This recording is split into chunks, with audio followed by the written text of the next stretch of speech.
This kid was born into a magical world possessing unlimited power, and he is currently attending the most powerful magic academy around. Some nobles mess with him because they can't stand a commoner being there. Trying to humiliate him, they challenge him to a magic-based target practice contest. The cocky bully steps up and blasts a shot right into the center of the target. When it's our protagonist's turn, everyone expects him to miss completely, but he unleashes a massive fireball, causing a devastating explosion, instantly impressing the girls nearby and leaving the bully jaw-dropped and furious at his insane power level. Even though he's just a regular kid, he took the exam and instantly hit rank S. But despite all that raw power, he actually got famous for a totally different reason. He picked up the hobby of doing live streams, except people can only hear his mysterious voice. Since there wasn't much access to modern tech in this magical world, he used his unlimited power to literally invent streaming technology himself. But he designed it so only he could stream, and if anyone else tried, their energy would get drained dry. That is how he managed to conquer the entire world using just his voice. It didn't matter who they were, he reached every single social class just through his entertainment. This is the life of Kanata, a streamer and student at a magic academy. On a random day, he was streaming and keeping all his viewers entertained. Suddenly, someone donated 10 gold coins along with a message. Under the name Anonymous Princess, she said his stream brightened her days, and the coins were a token of gratitude. Kanata gets super happy and thanks her for the support. This is Maria, a princess who is totally obsessed with him, even though she has no clue about his real identity. The thing is, she actually knows him from their magic academy, but she has no idea he's the streamer she's totally in love with. The next day, Kanata was on his way home, and he spots a guy confessing his love to Maria, but she turns him down, saying her heart already belongs to someone else. Kanata thinks Maria is the perfect woman, and wonders what he has to do to win her over. She catches him eavesdropping on her conversation and he quickly apologizes. Before sprinting off towards his house, she stands there thinking, feeling like his voice sounded incredibly familiar. As soon as he gets home, he starts his stream, getting her all excited again. The very first message he reads says that all demons should be wiped out. Kanata wonders aloud if it would be possible to live in peace alongside demons. He talks about slavery being a thing of the past, but Maria knows the dark secrets of noble families. She hops in her carriage and heads straight to a hidden location. Inside, she finds a slave market that was supposed to be history, yet it still exists. Confused and upset, she sends a message to the streamer, saying she wants to end the slave trade, and Kanata is shocked to learn that slavery is still real. He replies that he can't make that change himself, but since she's a princess, maybe she should do something about it. Motivated by his words, she goes to her father, the king, and convinces everyone that they need to abolish slavery for good. She genuinely wants to make a difference and build a better world. Back on the stream, Kanata starts talking about the Demon King, saying he'd actually like to meet him one day, and that comment completely freaks out all his viewers. He wonders if there will come a day when everyone can live together in harmony. Seeing a message someone says he's really interesting and will start thinking more about the future too. So Kenna remains unaware that he's touched on a taboo in this world. Going back a bit in time before Kereta's controversies and statements, Awona declares that she's sick of it and will kill everyone without holding back. Upon hearing this, everyone present begins to tremble in fear. The girl at the warp portal says there's no way they can fight against this, because humans would classify it as an SS-class threat. Then they question why they must fight for endless centuries, and if it's truly the right choice for them. The demon woman walks through the hall while the guards comment on her strength or beauty. In her mind, she wonders where everyone's common sense has gone until now. At that moment, someone calls her by her name, Shruza.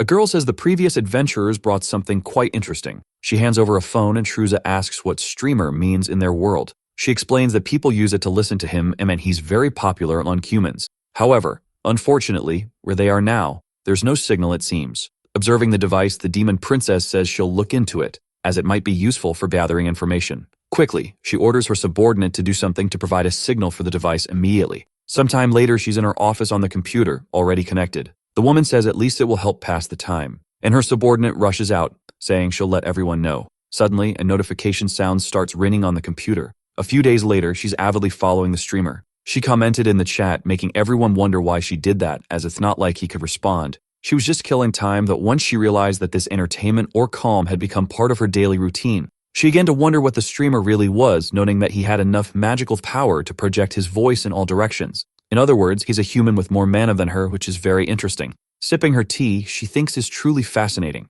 However, when he starts questioning why humans and demons fight each other, she's shocked. Dropping her cup, she wonders if he holds the same opinion as her or not. The boy continues, saying that if only they didn't focus on fighting and could have the leaders start negotiations among themselves. Then he adds that this is just his opinion and nothing more. Changing the subject, he wonders what he should have for dinner. Laughing, the demon says he's an idiot. From that moment, she began to see him as a companion. Now in the present day, she's donating money, saying that it's good for him and that she'll be his personal wallet. Behaving like a crazy Yandere, much like the other princess, she says these moments make her much happier. At that moment, the protagonist starts talking about slavery and discrimination. Hearing the notification, she realizes that the anonymous princess donated again. Her secretary asks if something is wrong and the princess confirms. She says that this little human will pay. At this point, he wonders what the demon king is like and says he'd like to know exactly what he's like. Impressed, the demon wonders if he wants to see her. She probably goes to the keyboard to type, commenting that he's truly interesting and that she'll start thinking more about the future too. Impressed, he asks if she's pretending to be the demon king now and says he'd love to meet her. The demon queen says there's something more important now and that she needs to take care of an urgent matter. So time later, she's taking a bath. She thinks of the streamer, a mere child who can do as he wishes with humanity. She reflects that the demon queen has been in existence for many, many years. However, she claims she'd be happy if he completely dominated her body and would let him do a few things. Interrupting her bath, the secretary says it's time for her departure. In shock, she asks if the woman got dizzy, and the demon responds that the water is just a bit hot. In her mind, she declares that she wants to meet the streamer and wonders how she should make that desire come true, and what she must do to see his face. She wants to touch him with her hands and hold him in her arms. She declares that the human realm is where he resides, and she's willing to offer everything she has as the demon queen. Then she opens a portal. Jumping toward it, she wonders if he'll also grant everything she desires. A little later, the portal appears behind an old man, startling him. Smiling, the demoness says she'll start making preparations. Sometime later, the protagonist gets up and says it's a bit noisy, and then one of the men mentions the recent news in of Gates. Then the demons send a new request for a ceasefire. In a city near the castle, people are amazed because the streamer just talked about it, and they wonder if the demon king was listening. So in places Canada doesn't know, he's getting even more fame than before, but the boy is oblivious and thinks they're having a festival. Back in his room, he says he's finally finished. Tired, he says he'll talk about it later and he's fine, but he's hungry, should go eat. Sometime later in the city center, he thinks that spending days off like this isn't so bad sometimes. Is happy while eating, saying it's very tasty. However, her man yells, asking the lady what big idea she had to spill sauce on people's clothes like that. Irritated, he tells her to watch where she's going and demands some form of compensation. Another person in the background says he's the one who bumped into her and that it's just a scam. Annoyed, the protagonist realizes there are no soldiers around and wonders if the world wants him to do something. He thinks it's a headache, but doing nothing would be even worse. So he decides to call the bully an old man. He states that all she did was bump into him and questions if she ran fast enough to break a few bones or something like that. The bully responds, asking what he wants. Then, addressing the situation, the boy asks if he minds leaving him alone and calls him a fossil. Quickly, he grabs the man's hand, squeezing it, which leaves the man surprised, thinking his arms feel like several, and then questions how he managed to do that. Fleeing, the man says he just remembered he has work and can't be late. Annoying, the boy mutters that he could at least apologize. Then he asks the young girl if something's wrong. Taking off her hood, she simply says that his voice sounded familiar, and only the protagonist wonders if she might be a listener. He thinks that if she found out, maybe he could start a romance with a cute girl, but it seems more like a misunderstanding. He then tells her the most important thing is for her to get home before something like this happens again. The girl replies that she could handle it herself but could have ended up seriously hurting him. Surprised, the protagonist asks if she's one of those people. The girl appreciates his kindness and thanks him. Canada says it's no big deal, but helping a pretty girl like her actually brightens his mood. Embarrassed, the girl says she thinks there are plenty of people prettier than herself, and only the boy understands that, no, if that's the case, then the bar is very high. At that moment, the girl notices something, asking what happened to the boy's hand. He thinks about how he managed to clean everything up yesterday, and it's a bit hurt, but will probably be fine by tomorrow. The girl gently tells him to be careful. Going with his instincts, he tells her she's a kind person. In shock, the boy realizes he might have overstepped. Curious, she asks if he thought she was much younger. She says she turned 17 last month, so he apologizes as he's the same age. The girl tells him not to apologize since she's used to it. However, leaning in, she comments that her body grew quite well. Seeing this, the boy is completely startled. Smiling, the girl apologizes, saying that unintentionally doing things like that can be offensive. Bowing, she says goodbye and mentions they might meet again someday, and they part ways. Thoughtful as he walks away, he wonders about her cross, if she's his sister in training or something like that. But no matter what he really thinks. Sometime later at night, in a chapel, standing before a woman, the girl says she's returned. Welcoming her, the woman calls her sister and says that's what she'd like to say. However, she's heard that the girl was involved in an attempted fraud, and it's depressing news to hear. Only a few know about her identity within such a large platform, so this shouldn't have happened. It starts becoming painful since she's replaceable for the kingdom and sometimes a key figure in negotiations with other countries. The girdle says that all monsters are the same and that she must despise sin within a person. The woman reprimanding her says that's very merciful of her. Inside the chapel, she remarks there was a good meaning amidst the bad and that he was like a knight from fairy tales. And she feels their voices sound really similar. At this moment, she picks up her device. Thinking no one's around, she decides to join the streamers live. She begins to go a bit crazy like a Yandere, hearing the divine voice. In fact, even this girl who calls herself a saint is also one of his listeners. And besides her own insanity, she also enjoys hearing his voice. Walking away, the woman with long hair comments that the saint is very composed and truly amazing. Inside the chapel, the girl declares that he has a lovely voice.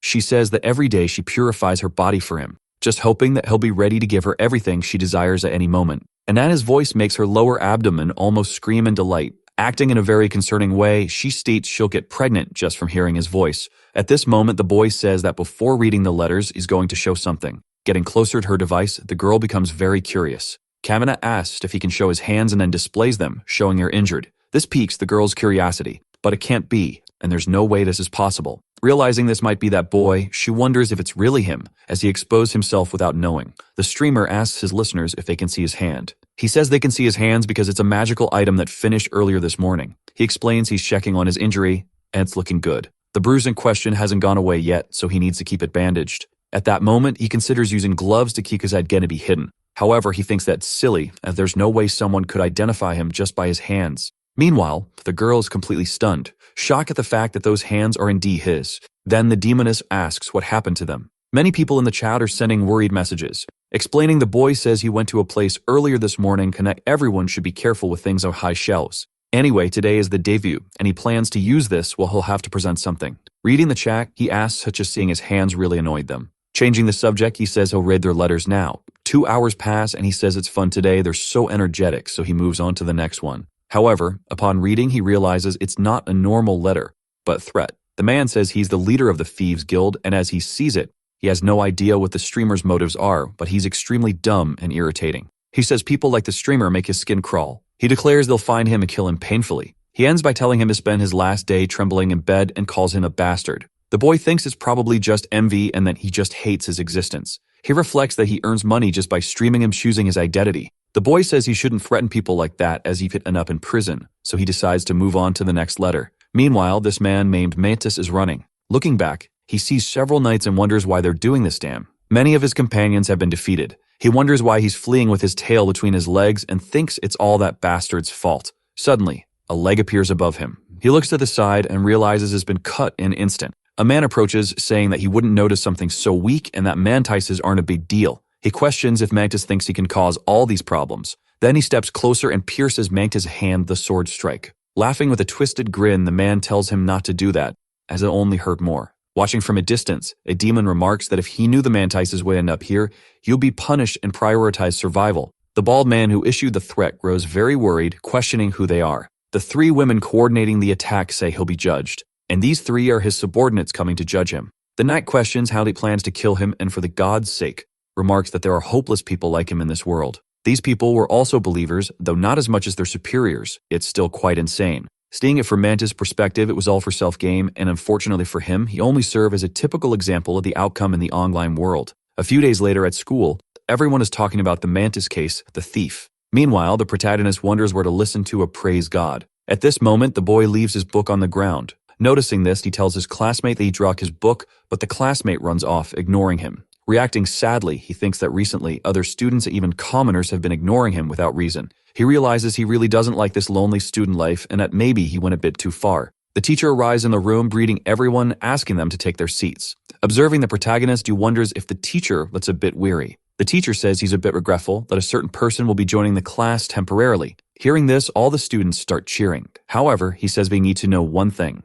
She's someone of great importance to the capital and has a close relationship with the royal family. Her face has never been shown publicly. He concludes by saying that no one in the class should act rudely toward her and asks her to come in. This makes the protagonist very curious. The new student enters the room, introducing herself as Alfana and stating that despite her young age, she holds the position of saint in the local church. Upon seeing her, the boys in the class fall in love, and a protagonist is shocked to learn the transfer student is the saint. Several people are commenting about the transfer student being an S-class, and the boy finds it curious how fast the rumors are spreading. All the students in the class start flocking around her, eager to talk and make friends. He thinks to himself that he knew this would happen. One of the boys approaches, asking why she transferred to this academy. Responding, the girl says it's like a societal observation or something along those lines, and adds that she also has another objective in mind. At this, the protagonist recalls that he's read about these saints and realizes he needs to study more about this world. Every decade, someone with appropriate manner and personality is chosen as the true saint. Enro utilized by the church, she also shines in diplomacy and even gets along well with the royal family.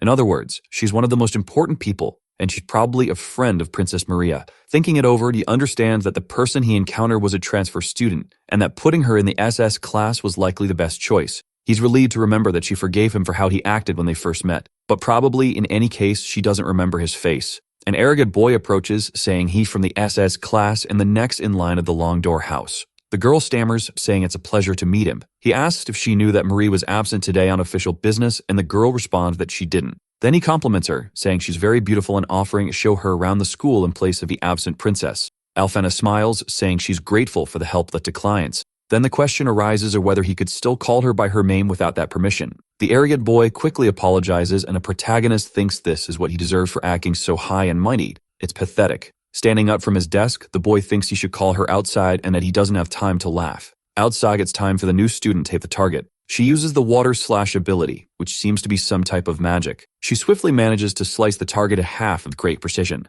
The boys comment that this is to be expected from a saint. They say it's amazing that she might even be on a higher level than Princess Marie. The protagonist thinks that nobles are definitely challenging to deal with, and they can't just focus on themselves. At this point, the teacher says that Kamina is next and asks him to go to the starting point. As he approaches the new student, she tells him to do his best. Hearing this, the boy becomes very curious, wondering if she noticed and if she told him to do his best. He clenches his fists. He thinks he never imagined that such a beautiful girl would say this to him, encouraging him to do his best. So he's happy. But unlike last time, he's not going to overdo it. He also uses the water slash ability toward the target. Smiling, his teacher says it was a fine shot. The others say he's very annoying and just a filthy peasant, questioning who he really is. The boy considers simply ignoring them all. At this, Alphana questions who they think they are to use words like peasant and filthy. She explains that when she heard it from Marie, she thought it was just a joke, but just thinking that nobles insult commoners is disgusting, and she wasn't aware of such attitudes at the academy. She comments that the magic just demonstrated was marvelous. Unlike brute force, it was refined and used with precision. She says it's incredible magic, and ignoring one's own weaknesses to belittle someone with real talent is despicable. She concludes by saying that nobility doesn't make them special, and they should learn a bit from the shame of their peers. At this moment, the protagonist thinks that seeing them being put in her place is quite satisfying. They're all hanging their heads, kneeling on the ground after hearing all that. They think they received a lecture from the princess and the saint solely because of this boy. Sometime later, he's having a snack, thinking he didn't get to speak with the saint in the end. But in any case, he has his headphones, so it's fine. He starts reflecting and rehearsing what he should say that evening when someone approaches. Noticing their presence, the boy turns around. The sight of the saint surprises him, and she mentions that it seems like he had a prior visitor. The protagonist is extremely surprised by her presence. The girl comments that she was going to explore the school grounds a bit, but ended up here. Approaching, she says she thought she'd find him again, calling him a kind gentleman. Looking at her, he asks if she was the girl who was planning to visit a town, which makes her pout. Irritated, she says he doesn't need to be so careful with her and should speak casually. The boy says he will speak normally, then realizes she's alone in this place and that it's not entirely bad news. Looking around, he notices there's no one else, so the girl approaches, taking his hand. She asks if she can call him Canada and requests that he call her Alphana, please. She asked if it's okay, mentioning that he didn't like being called by his name before, but she would really like him to call her that. She comments that they were lucky to meet again and asked him to grant her wish. Hesitant, the boy thinks about it, but after her insistence, he decides to call her by her name. Hearing her name for him, the girl becomes extremely emotional and shivers. He'd think she's a bit strange acting that way, but she's truly adorable. He wonders if she isn't too perfect. In her mind, the girl understands that being called by her name means he is basically agreeing to marry her. As they say, love is blind, and those obsessed with something can inflate even small things to fit their desires. Thus, everything seems normal to Canada, as it would be impossible to know that Alphana harbors unimaginable desires. The day passes, and back at school, heading to his class, he wonders where he should sit. He notices Alphana's presence at school, as expected of her. Someone appears, saying they will be instructing them today. Upon seeing the person, one of the boys asks if this is a joke. It's Maria, and people wonder why she's not in S class, while she calls for Alphana. Walking toward the girl, she says it's been a while. Pinching her cheeks, she comments that Alphana is full of surprises, and Alphana apologizes. Seeing this, all the boys are in awe, saying the scene is so dazzling. The sage states that she just needed to know what student life was like. Entering his conversation, everyone in the class sees how divine they are and finds it hard not to be drawn to them. Kanena thinks that the two are really used to being the center of attention, and that this seems normal for them. He wonders how they react if he tried talking to them, but it appears their expressions are fake, since the smile Alphana showed yesterday and Princess Maria's warning were also fake, thinking it was all his imagination. However, he questions if he's overthinking it, as she was irritated by him in any case, and he feels a twinge of jealousy. Reflecting, he understands that this makes him feel very lonely. Looking back, he thinks he might be able to make a friend or two. Approaching the bully, he says hello, asks what he prepared for dinner, but the man responds very rudely. Feeling downcast, he feels defeated and realizes that everyone hates him. At that moment, he decides to take a nap. Sigamaria's reaction, the saint asks if something is wrong and the girl responds that it's nothing. Meanwhile, in the Zanhat Empire, in the mansion of a certain noble, many coins like a treasure are on top of a table. The man approaches and breaks the transmission device. He calls for Corvo, saying he has a mission for him. This is Corvo, a mysterious figure who accepts the mission given by the noble. Curious, Corvo asks who he will have to kill. The noble then responds, telling him to be patient and not rush things. Meanwhile, that device is still broadcasting the live stream. The next day, the protagonist is lying at his school desk, thinking about Corvo, because the two girls were talking about Corvo, and one of them says that apparently he appeared in Mifers the other day. She also mentions it's only 60 miles from here, and that they might also see Alphos. When the princess says they haven't done anything, so he probably won't come to them. Meanwhile, he thinks that, thank God, he was born into a clean family, because in this world, crows don't refer to the birds themselves. It's a nickname for assassins. Even with his listeners' information being so good, everyone thought it was just an urban legend, but apparently, it was real. He quickly goes back to sleep, thinking it has nothing to do with him. Back at the castle, the Lord says that no one would think of this, as he's a living legend here in the Empire. However, Corvo turns his back, saying he heard this conversation and demands to know the target, adds, unlike the noble, his time is valuable. Upon hearing this response, the noble becomes very irritated, and he starts cursing, but Corvo appears behind him. Startled, the man asks when he got there. Corvo then states he won't say it again, and the old man begins to speak. Extremely irritated, he states that the target is a streamer who controls the peasants with his words and even influences the laws of entire countries. He adds that because of him, this slavery business is losing money, as he only talks about human rights during his streams, and he's listened to by the entire royalty. Corvo then interrupts, saying he understands that this is the target. The noble explains there's no deadline for his job. As long as the target remains a coward who hides his identity, it will be difficult to locate him. He shows that this is a part of the payment, and the rest will be given once he completes the job. Yudon asks Corvo to trust him a bit and questions if he plans to take everything after the job. In response, Corvo says that's not it, and that the noble's request is something he can no longer bear. Approaching the man, he completely cuts him down. He states that the client is dead and that in this way he doesn't have to accept the job anymore, and thus he cannot take his money. The man then falls to the ground, lifeless. His maid arrives at the scene, asking if something happened, and upon seeing the man's body, she screams for help. Quickly, Corvo escapes from the place. He then reaches a spot in front of a giant clock resembling a big tower. Stretching, he says he's in pain and that this outfit is for work but is very uncomfortable,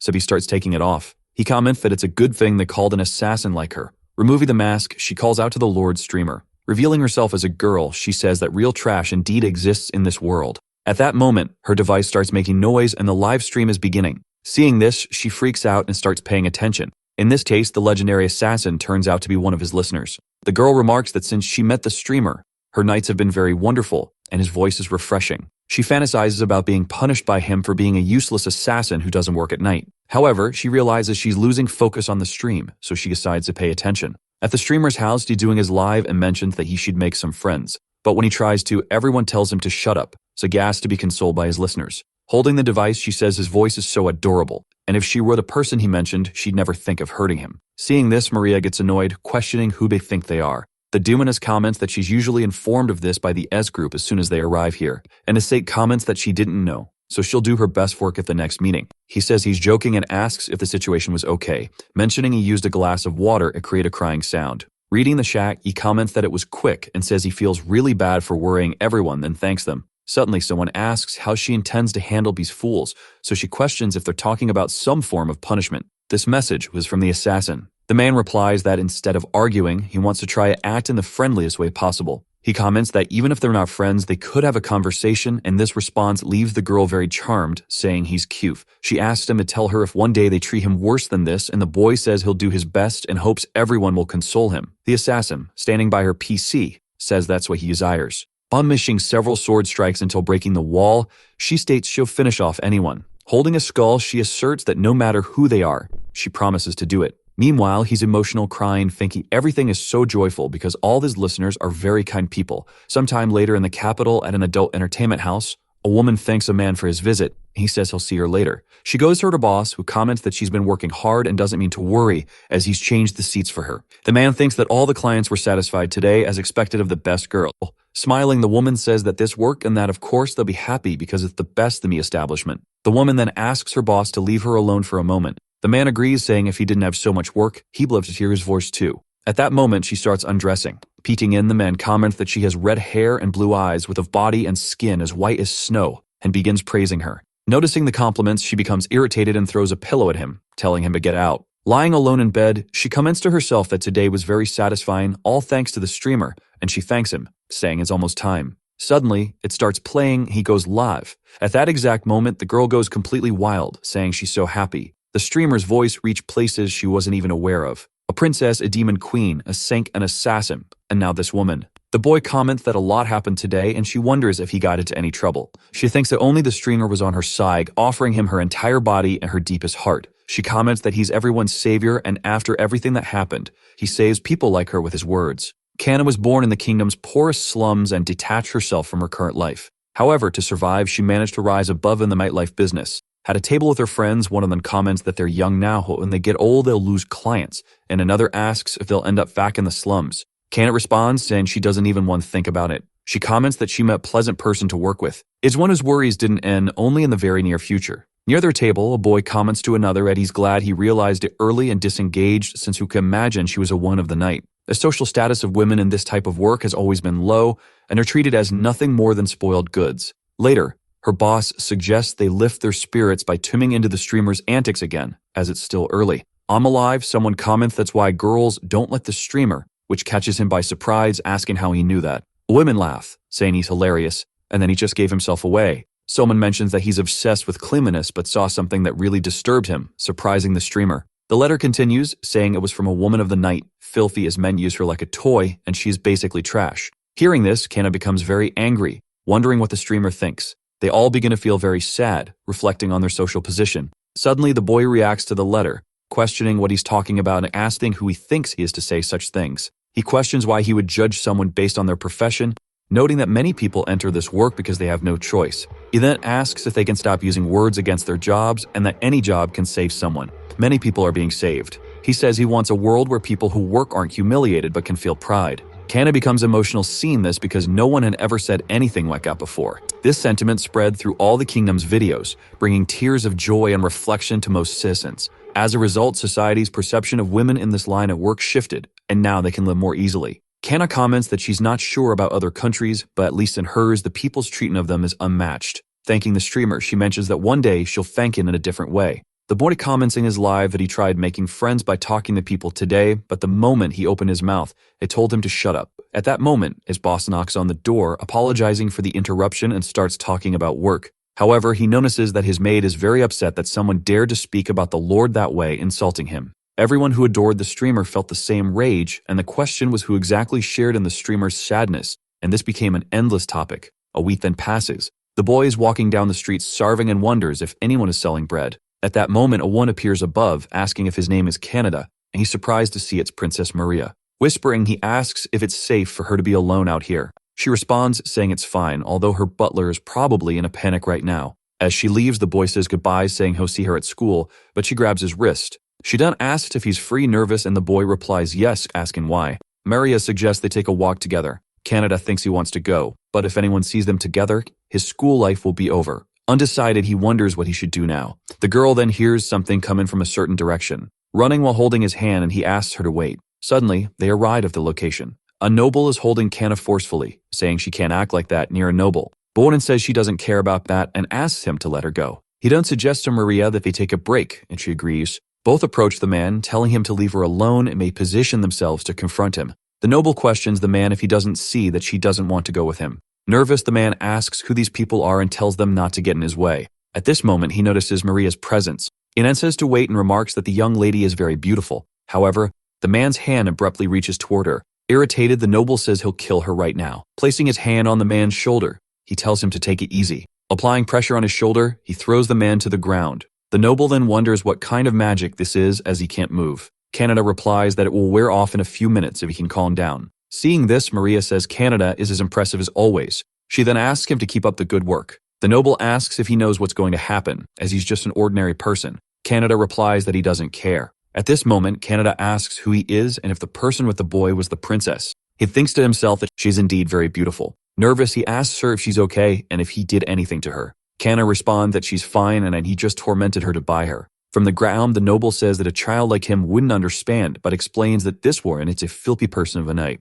He says he liked her to be playing the taker, but she had the audacity to say no. Smiling, the protagonist asks what he thinks he's talking about. At that moment, he approaches the noble, questioning who he thinks he is to say such things, discriminating against a person because of their job. The boy continues speaking and Kana becomes nervous, realizing that his words and the way he speaks are just like the streamers. Suddenly, a crowd begins gathering due to the noise. One of the civilians says there are people over there and the noble thinks he's actually caught the boy. On the ground, he declares that he's the noble who is explained to be a thief, and if they help him, they'll receive a reward. Maria, smiling, asks if he's an idiot and mentions that she's the one who called these people. She explains that she told the story of a brave student who saved the woman from a perverted noble. At this moment, the man charges toward the princess, shouting crude insults. However, his knights quickly restrain him and she states that he's a perverted noble who's about to be arrested. The noble wonders why the knights are here and Kana comments that he truly is an idiot, because the person in front of him is far above nobility. She's Maria, the third princess. After everything is resolved, Maria thanks him for managing the situation and helping with an arrest.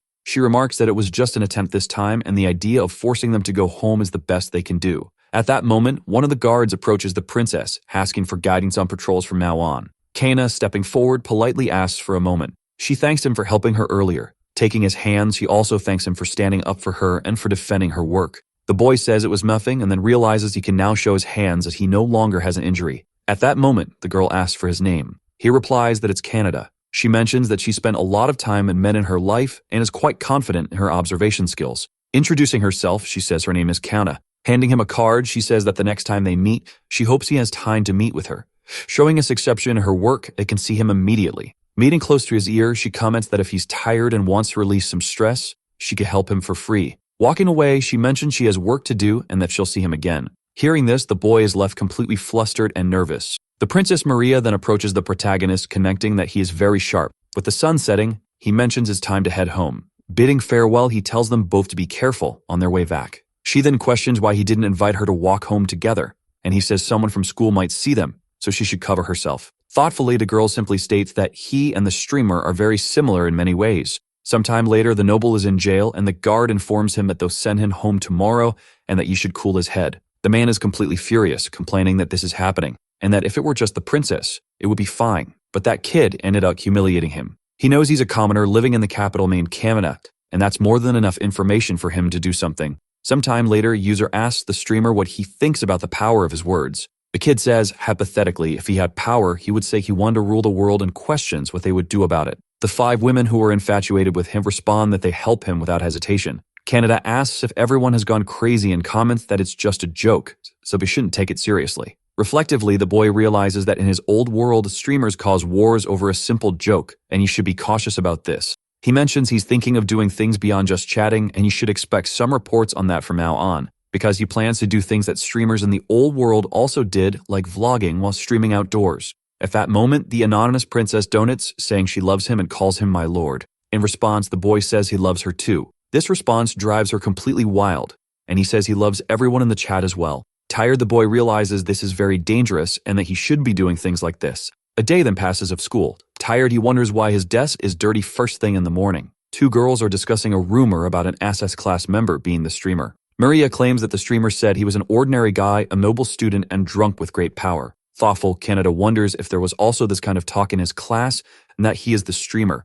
and that a lot of impersonations appear when he's famous. So he decides to tell everyone it's all lies later. Online, he reflects on someone saying the student should know and questions if they don't suspect him, and that regarding noble students, he really doesn't want to deal with that. But he's a little curious about this impersonator. At that point, when the girls ask the saint if something's wrong and laughing, the girl says it's nothing. In the school corridor, the boy says this must be the place and someone yells, declaring that he's the streamer. As he approaches, the annoying kid questioning why they don't believe him. He thinks that things happening this way are more beautiful compared to his old world since it's just about using a name. Disguising himself, he realizes he needs to find out why this kid is pretending to be him. Investigating the boy, the noble becomes very irritated, wondering why people listen to someone faceless and not to him. The protagonist begins to understand the essence of the problem, because as a streamer he would improve the family's reputation and bring money to his listeners. Or at least, that's what he wanted to do. The boy understands this is fake because it requires an unlimited amount of magic to do what he does. Then someone approaches, whispering that he's a truly foolish man. Looking back, Canada is startled and Maria says that someone so foolish could never be the savior.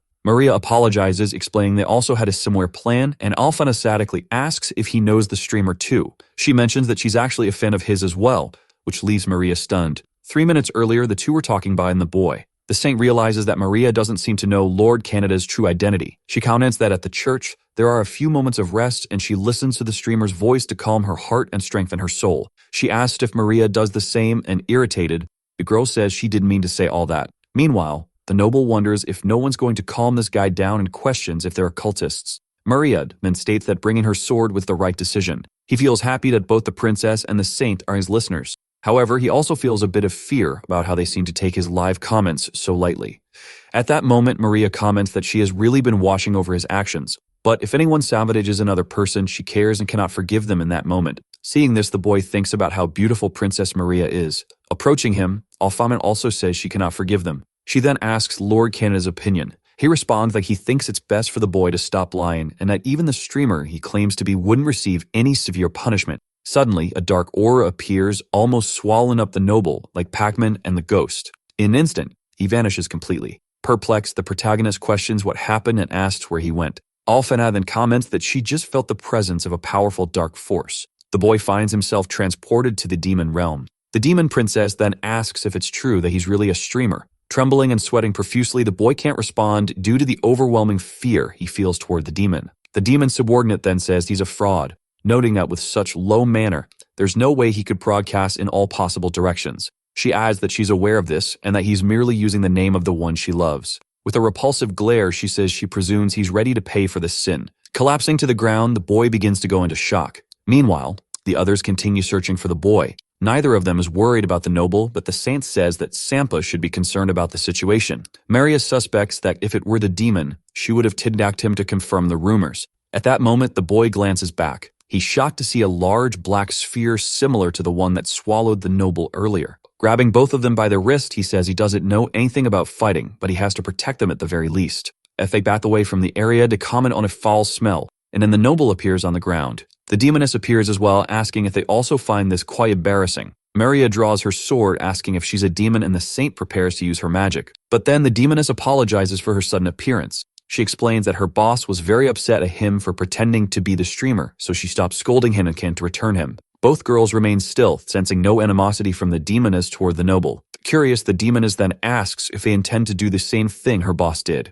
The protagonist realizes that he also has a group of demon listeners, and the boss, the demon queen, is also very beautiful and listens to all of his broadcasts. Maria then gets excited, saying that the streamer has even won over the lady of the demons, and the saint becomes equally thrilled by this. Confused, the demoness says these two exude the same aura as her boss. Observing the protagonist's presence, the demoness comments that he's more willing to accept her as a true streamer because unlike that noble, he has quite a bit of magic. At that moment, the boy decides to play dumb and asks what she's talking about. Suspicious, Maria realizes that the demons also find the boy's man unusual. The saint explains to the demoness that she and Maria had their own plans for the noble but couldn't carry out a harsher punishment. Approaching the saint, the demon representative says she's very cool and that he likes her. Sometime later, the saint and the protagonist are sitting together on a bench. Maria went to report the incident and the demon left in an unknown shadow sphere. Exhausted, he counteth that he's worn out from the day, and she says there were so many unexpected events. Suddenly, she calls him Lord Canada, approaches and takes his hand.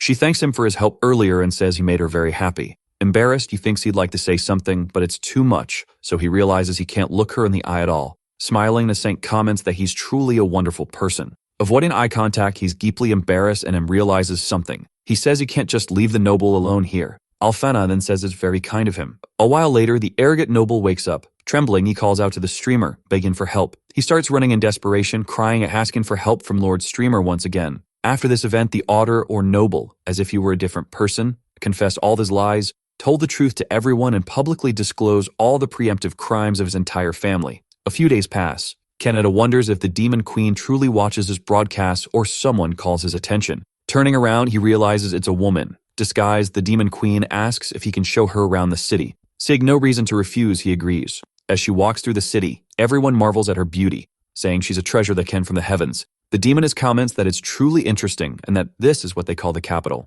The boy asks that it's her first time here, and she replies that it's her first time visiting the human kingdom, then corrects herself, saying it's her first time seeing this city. Smiling, the boy thinks she's easy on the eyes and wonders if she's a type of divine beauty. The mysterious woman then apologizes to him for making him spend his time guiding her around the city. But Canada says it's fine, as it's quite nice to walk alongside such a beautiful girl like her, after all. Looking to the side, the boy feels shy at being complimented like that. He comments that there are some hidden spots in this city that are really nice, and he'll take her to them. Sometime later, they're both admiring the panoramic view of the city. The demoness reflects on how they're constantly trying to destroy such beautiful landscapes. Observing her, the boy thinks she's very strange and senses a different atmosphere around her. Curious, he asks if she isn't human, and the queen smiles, saying it's surprising. Because with these items she's wearing, she thought she was successfully hiding her identity. The queen comments that this is a wonderful feeling, leaving the boy a bit confused. Surprised, he asks again if she isn't human, and she replies that she isn't, adding that he's very perceptive. She comments that there are no humans nearby, that she hasn't sensed any magic, and that this hidden place is truly quite convenient. As a reward for seeing through her disguise, she says she'll show who she really is. Swiftly, she begins to reveal her true identity. Surprised, the boy realizes that her aura is exactly the same as that of the demon representative from before. Introducing herself, she says she's a humble demon named Shruza. He introduces himself as well, saying his name is Canada. Suddenly, he realizes he's surrounded by darkness. She explains that she's isolated them from the outside world and that he's the only one who can perceive it at the moment. Curious, the protagonist remarks that there's magic like this in the world too. He comments that magic is undoubtedly deep and should have studied more on the subject before attending school. Changing the subject, the woman asks what he thinks of demons. Quickly responding, he says that personally he doesn't think they're much different from humans, which surprises her. Continuing, he says that demons and humans had a history of fighting each other, but it would definitely be better if they started getting along, because if someone dies in war, then demons will also shed tears. The woman explains that, in fact, they also shed tears when a comrade dies. Changing the subject again, she mentions that he has an impressive amount of mana. The boy realizes her servant had also said the same thing, understanding that the demons in this world can sense everyone's mana levels. She comments that the boy's mana is even stronger than hers, so he asks if she can see how high his mana reaches. In response, she explains that she can't see his limits and says she's ready to accept him now. Boldly, the boy asks what she means by that. Taking his hands, she comments that she wishes from the bottom of her heart for demon mana to walk hand in hand with his from now on. Canada agrees, saying the path won't be easy, but it seems this can happen eventually. He notices that the demoness's hands are a bit cold, but otherwise she's no different from humans. The boy then mentions that there's a guy named Streamer who shares the same opinion as both of them. He adds that Streamer also says it would be fine if both sides got along, and then he laughs. She laughs as well and explains that it's because she's a fan of his. In fact, she mentions that Streamer said the same things he did, and it was his own words that changed her perspective. Curious, Canada asks if Streamer is also famous in her kingdom,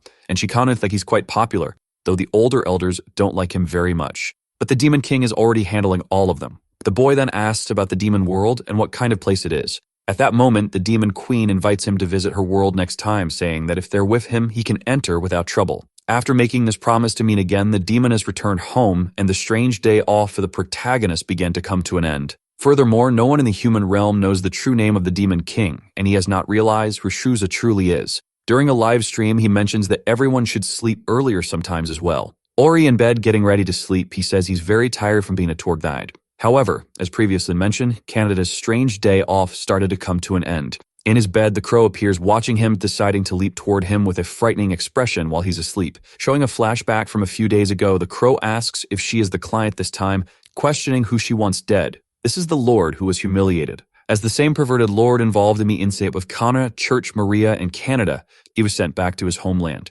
At that moment, he hands over the target's files and asks for his head. The crow realizes it is neither a noble nor an adventurer, but just a commoner in the capital.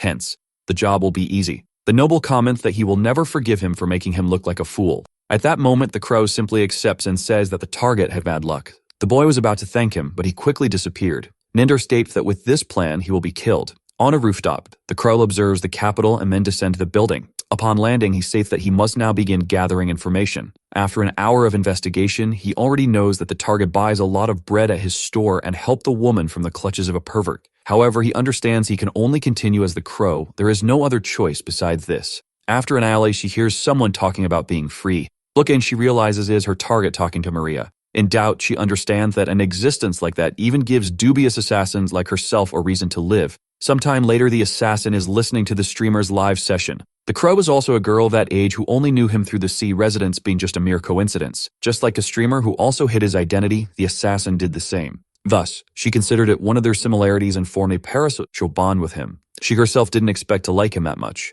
Several times, she ignored the call for work just to listen to him, so she had completely fallen under his influence. At one point, he was asked about assassins, and the streamer says he knows about them to some extent. The assassin says she was almost surprised that the person who asked was well informed. With that, the streamer says that assassins are kind of scary, always feared and despised by the population, so she thinks she knows she's doing something wrong. However, surprisingly, he says he finds them quite cool too, as they hide in the shadows until their targets stealthily. Yet, accepting a crime is a bit hard to think of positively, but he just finds it interesting that people are in this line of work. The naive Krull had already fallen completely in love with him. Putting on her outfit, she states that he was distracted for too long. At that moment, she realizes that this is the target's house. She notices that he left the window open and that it was a careless mistake. With her back turned to the target, holding her sword, she apologizes to him. She states that he can hate her for as long as he wants, and the boy says it's time to start the stream. Upon hearing this, she becomes extremely confused, thinking of the word stream and making a connection with the term streamer.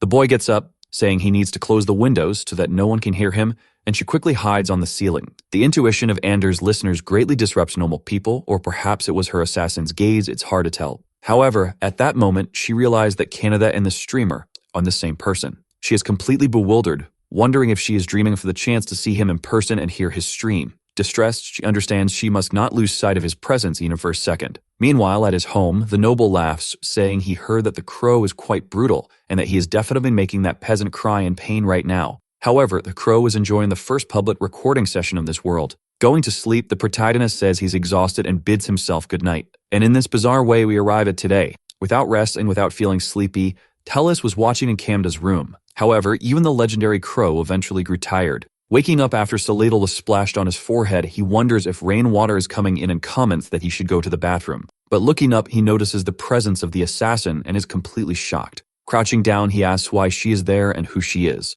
However, more than being discovered and fail in her mission, she was very happy that Canada finally saw her. Answer to his question, a crow, with absolute confidence, responded, "It's a pleasure to meet you, noble streamer," she says, adding that she's just a normal person with no suspicious intentions. Perplexed, he asks if she really thinks he would believe that. From that moment on, his live streaming activities would be thrown into chaos, but he had no reason to know that yet. Vowing, she asks him to believe her, saying that she's a fan. He doesn't know what to do since she already knows his identity, so he asks who she is. In response, she says her name is Mira, and that she's also the crow sometimes. He asks if it's like the bird, but then begins observing the objects she brought. He then questions if she's talking about the legendary assassin, and she replies affirmatively. Curious, he asks why this legendary assassin would infiltrate his room and watch him sleep. She replies that it's because she's a huge fan of his. Not understanding anything, he thinks that this definitely didn't happen in his last life. Then she asks if he's worried and if she's the cause, to which he responds yes. Holding her sword, she says she understands and that now it's goodbye.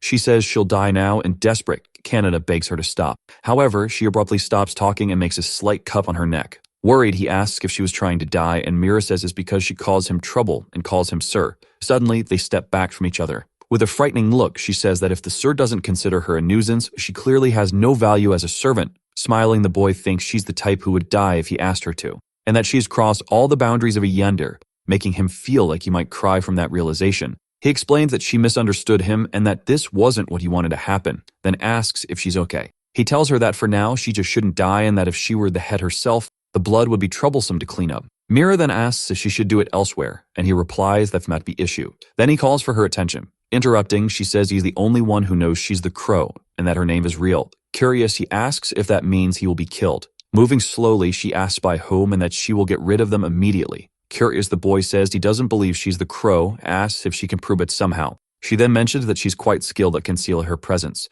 Quickly, she disappears from the spot, which leaves him very frightened. Looking around, he says he didn't sense any magic and asks if the spell. However, Mira says she's right in front of him. He waves his hand to try to grab something, then touches something, but he ends up touching a not-so-desirable area. Embarrassed, he says he's very sorry and she comments that it's fine, because being touched by him makes her very happy and the boy, seeing this, feels uncomfortable, embarrassed, and exhausted. Changing the subject, he asks again why she's in his room. Mira explains the whole situation to the protagonist, and he understands that a person could be killed just for that in this world. But he asks if she still plans to kill him, and she herself replies absolutely not, because she will protect him instead of causing harm. Then she explains who made the request.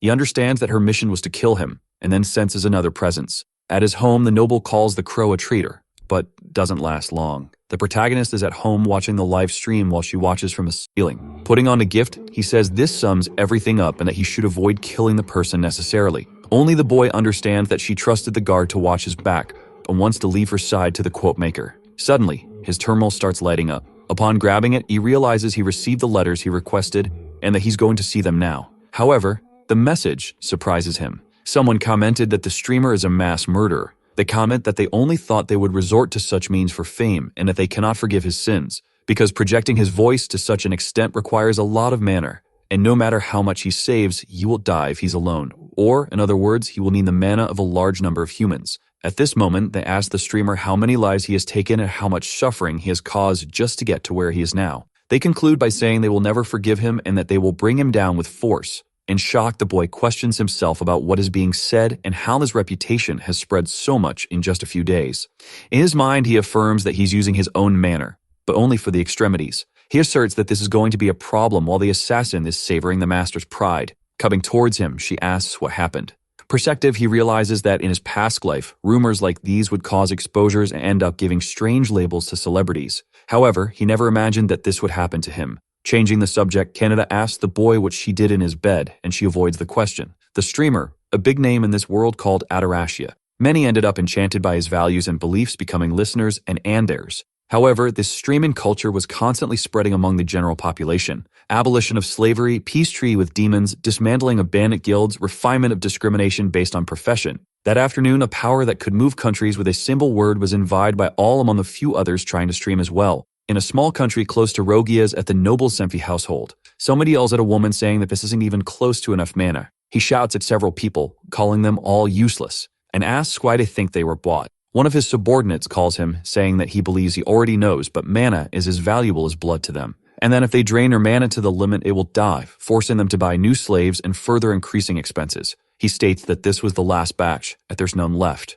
The man then says that slaves at the bottom of the barrel can only give so little, and that the kingdom's presence has implemented new slavery laws, making it difficult even to obtain new goods in this country. The fact that she wants us to treat these things kindly is stupid. However, he says they managed to capture an SS rank adventurer yesterday. Curious, he asks his subordinate how it's going, and the man says it's enough to cover the streaming time for 5 minutes. Shaking with rage, the boss questions how they will compare with the streamer and understands that he has a lot of mana, but realizes that he's the only guy with enough for a full night stream, and that's impossible. Thus, this is how rumors about the streamer began. The man asked that everyone anonymously report this and they will reveal the sins of this bastard and drag him into hell. He declares that he will give him that mana and he will do it at the end of the stream. Returning to the present, seeing this rumor, the boy is in shock. Mira asks if he's okay with leaving them alone. He replies that he wants to wait to see how it ends. However, she argues saying that this doesn't work and that she doesn't want him to be misunderstood by this world. Putting on glasses, she explains that if they are a nuisance, she can handle them. But then somebody suggests they could sell their organs. Reflective, the protagonist says he thought all his fans were kind people. He comments that he's going for a walk and that he wants to calm down a bit. She follows him, and he tells her just to make sure no one sees her. Unknowing, she asks if he thinks she's a stalker and asserts that she's not. They both walk outdoors together on this full moon night, and the boy comments that it's really nice. Suddenly, that stream appears, saying they are all those who took advantage without thinking of the streamer's madness. The man comments that he was sure someone already knew, but none know the true evil of the streamer. Yu mourns that within 5 minutes they will learn the whole truth. Seeing all this, people begin to believe that it really makes sense to think he killed many people just to gain enough mana. Several boys watching ask if she might be right. The protagonist's admirers also observe, growing furious. In a rage, they question how he dares to do this. How dare you do something like that to their streamer? Meanwhile, he continues walking with Mira, but she seems restless. She thinks that if the noble streamer were by her side, she might have already taken everything down within 5 meters. The foolish chief or Kifa ended up stepping directly on the tail of a soundly sleeping tiger.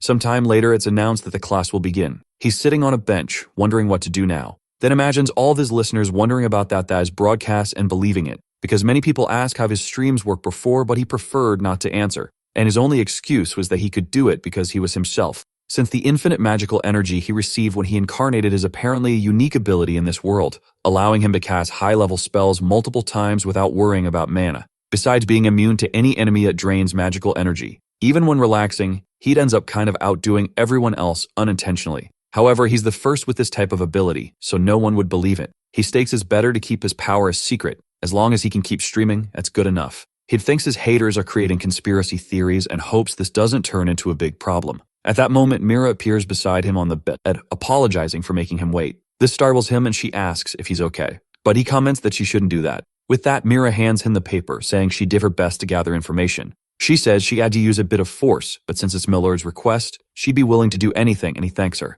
At that moment, she lies down directly on his bed, going completely wild in her mind after receiving praise from her master. However, he thinks she's just tired and has fallen asleep. The environment analysis points to a small country, quite far away, with a noble named Symphy behind this whole scheme. As a result, a group of envious streamers has formed and they are creating an entire organization. However, looking at the girl, he realizes he should have expected this from the crow, as she gathers highly detailed information. Standing up, the girl comments that if he wants, she can gather more information. Then she leaves and the boy is very surprised because she managed to uncover information so quickly. He had only requested information last night. He immediately asked her to investigate that broadcast using her information network. And of course, she calmly accepted the request. The rumors consist of saying that the streamer gains the trust of his slaves and supports them in order to absorb all their energy. Throwing the paper on the table, he says, is pretty creative. The theory also suggests that those who support him might be under intense brainwashing, and ending his existence would be a fastest way to halt his criminal actions. Reading all of this, the boy becomes extremely irritated.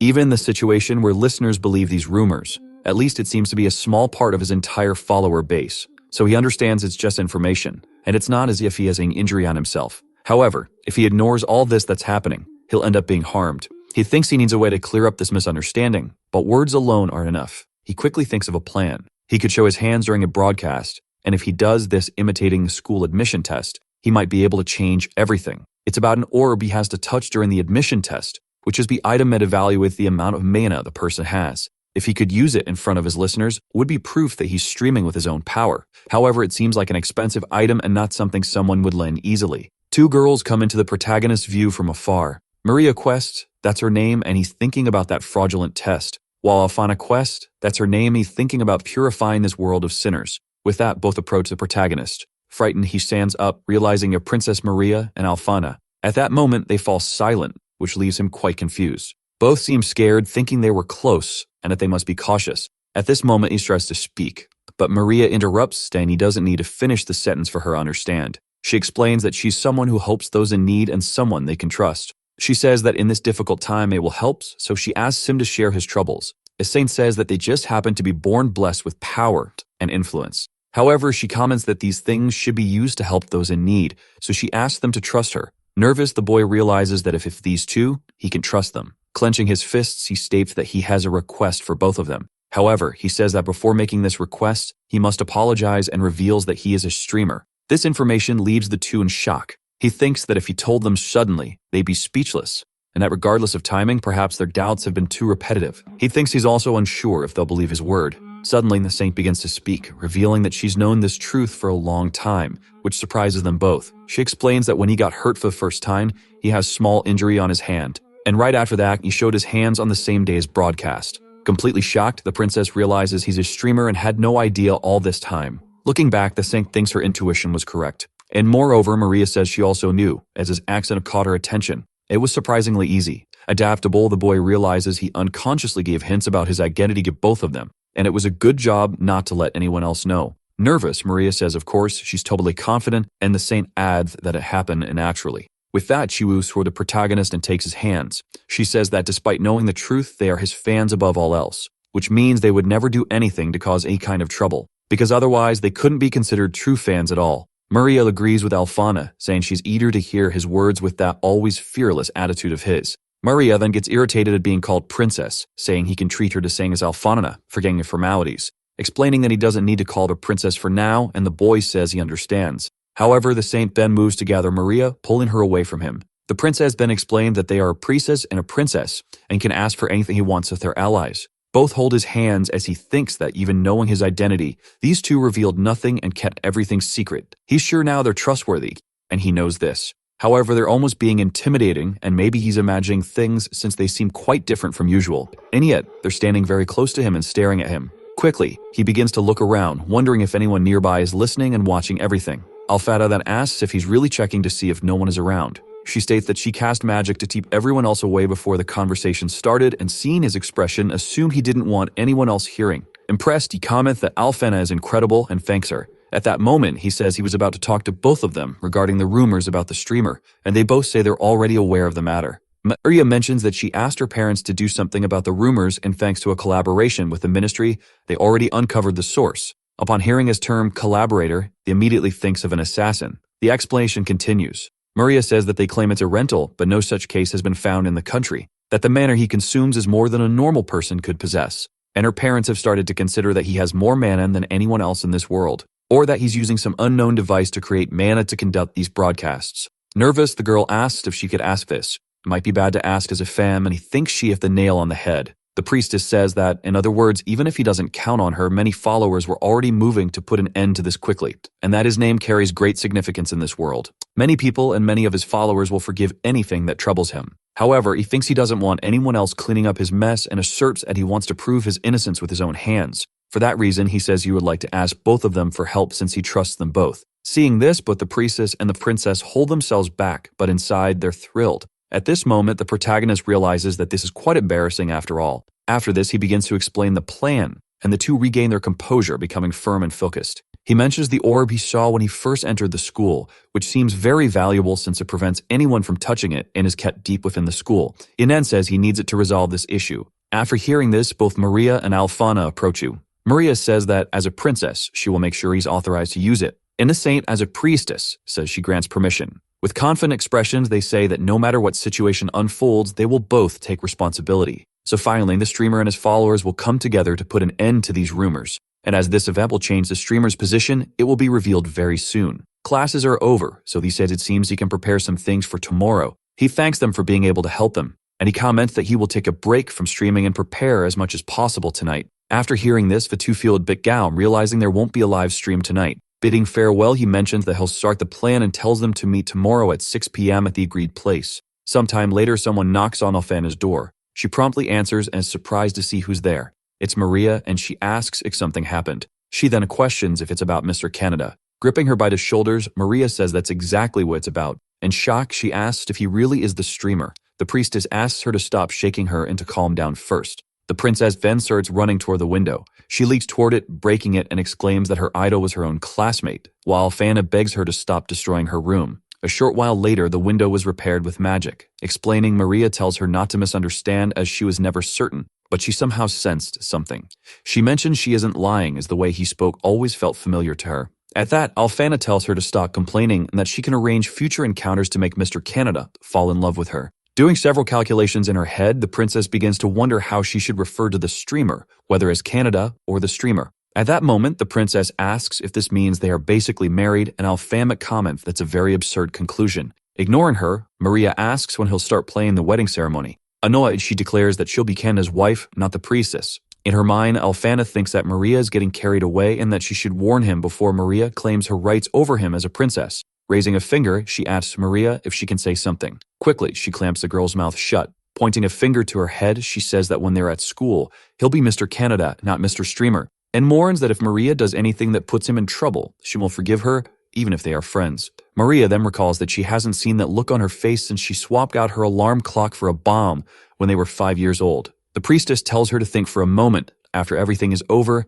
they'll be the only ones who know his identity. In other words, they're ahead of all the other fans and can now support him from here on out. However, suddenly, Maria thinks of some rather inappropriate things, even though they have nothing to do with the topic. And in fact, currently only a few listeners truly know the streamer's real identity. Meanwhile, the Demon Queen is in shock at the lack of a live stream today. Maria then agrees with Alfana that she's right. Concluding, Alfana says that from here on, they'll support him in every way they can to make sure no one finds out. And that this way, they become fans who truly know the streamer. These two were previously described as listeners and fans, but it seems that was a mistake, because the way they are now is much more than just simple fans. The priestess tells Maria that they're allies and should work together with Mr. Canada. Since things are needed, these two ended up helping each other and uniting for the sake of just one man. It's a strong friendship between two young women. However, each one thinks she'll become Canada's favorite. One believes it's because she was the first person to know who the streamer truly is, while Maria was the first to recognize his talents. In reality, in the end, they're simply Yanderes after all. The saint questions Maria, asking if she's as much a fan as she is,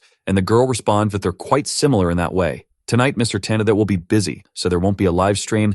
If she suggests they use their voices to raise morale tomorrow, concluding that, luckily, there won't be classes tomorrow, she says just preparing isn't enough. Maria then asks which stream she saved, and a priestess says she saved it, but I acted in style. At that moment, they start hearing the broadcast voice. Overjoyed, they scream that they love Mr. Streamer. In that instant, they lose any pretense of hiding anything, as if they stopped holding back and scream their love all night long. Bidding farewell, the boy talks about starting a plans at the place they arranged. When he arrives home, he mentions he can't wait to resolve these issues to do the special live stream tomorrow. Leaving his room, he begins to check the security. Then he understands pretty standard, thinking he wouldn't be able to convince them to let him leave. However, someone can make that happen. Nira suddenly appears, asking if he called for her. Lifting her into his arms in her crow costume, they start to head out. Curious, she asks my lord what he needs so late at night in a capital. Smiling, he replies that he just needs an adult's help, and that's all. Arriving at Khan's workplace, she tells them to get straight to the point as she was waiting for him, but the boy says he's not here for that. He says that no matter the price, he'll pay. He just needs an outfit made very quickly.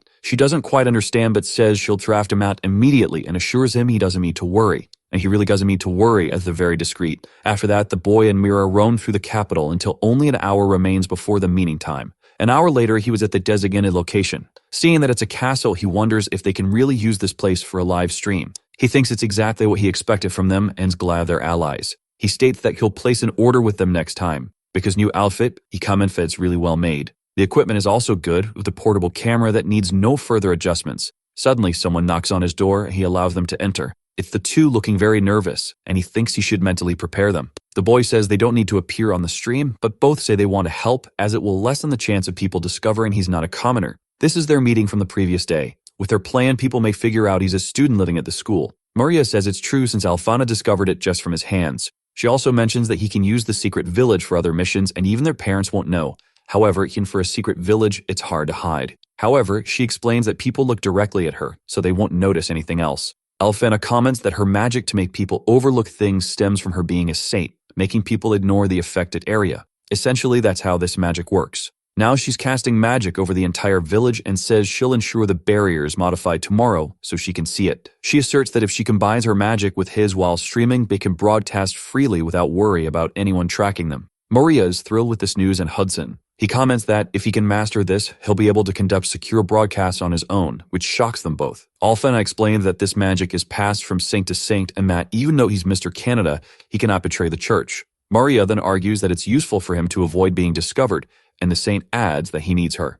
Back in the present, the protagonist thinks he should thank them again and again. Looking out at the ceiling, he sees Mira giving a thumbs up, signaling for him to do his best. Sipping a drink, she comments that he should take care until she's satisfied and assures him that if anything happens, she'll be there. Sometime later, these people are on their phones, eagerly waiting for the new live stream. At that moment, the bed wishes Mr. Canada good luck. Even the demon queen herself says she believes in the streamer. The other demons also wonder if he's different from other humans and if he's not a threat. Right then, the clock announces that the time has come. The protagonist declares that it's time to go live. He says they will act as planned, then calls the two to take their positions. Mainly, he feels very nervous, but he thinks this is just an illusion of his live streams. He needs to be fully present in this world on his first attempt and seize this chance. The two girls are also ready. Meanwhile, someone laughs confidently, saying that whatever excuse the streamer invents, this will be his last live. At that moment, the live stream begins and a hero says that if any of them see opportunity, they should go for it. Upon seeing this, everyone is shocked and very surprised. Wearing a mask, he addresses all his listeners and asks if they missed him.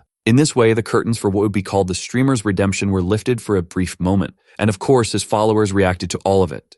Everyone is stunned as they recognize from the way he speaks and moves that this is indeed the streamer. The boy asks how they're doing and wonders if they can forgive him for not showing his face. All the people watching the live stream are in shock as the streamer is right there on the screens before their eyes. He continues explaining that he wanted to prove his innocence and address a few accusations. Thus, he decided to do a different kind of live stream this time. He mentions that recently a certain country has accused him of committing murder to perform his broadcasts, and he can't ignore those who treat him like a criminal based on prejudice, so the boy laughs.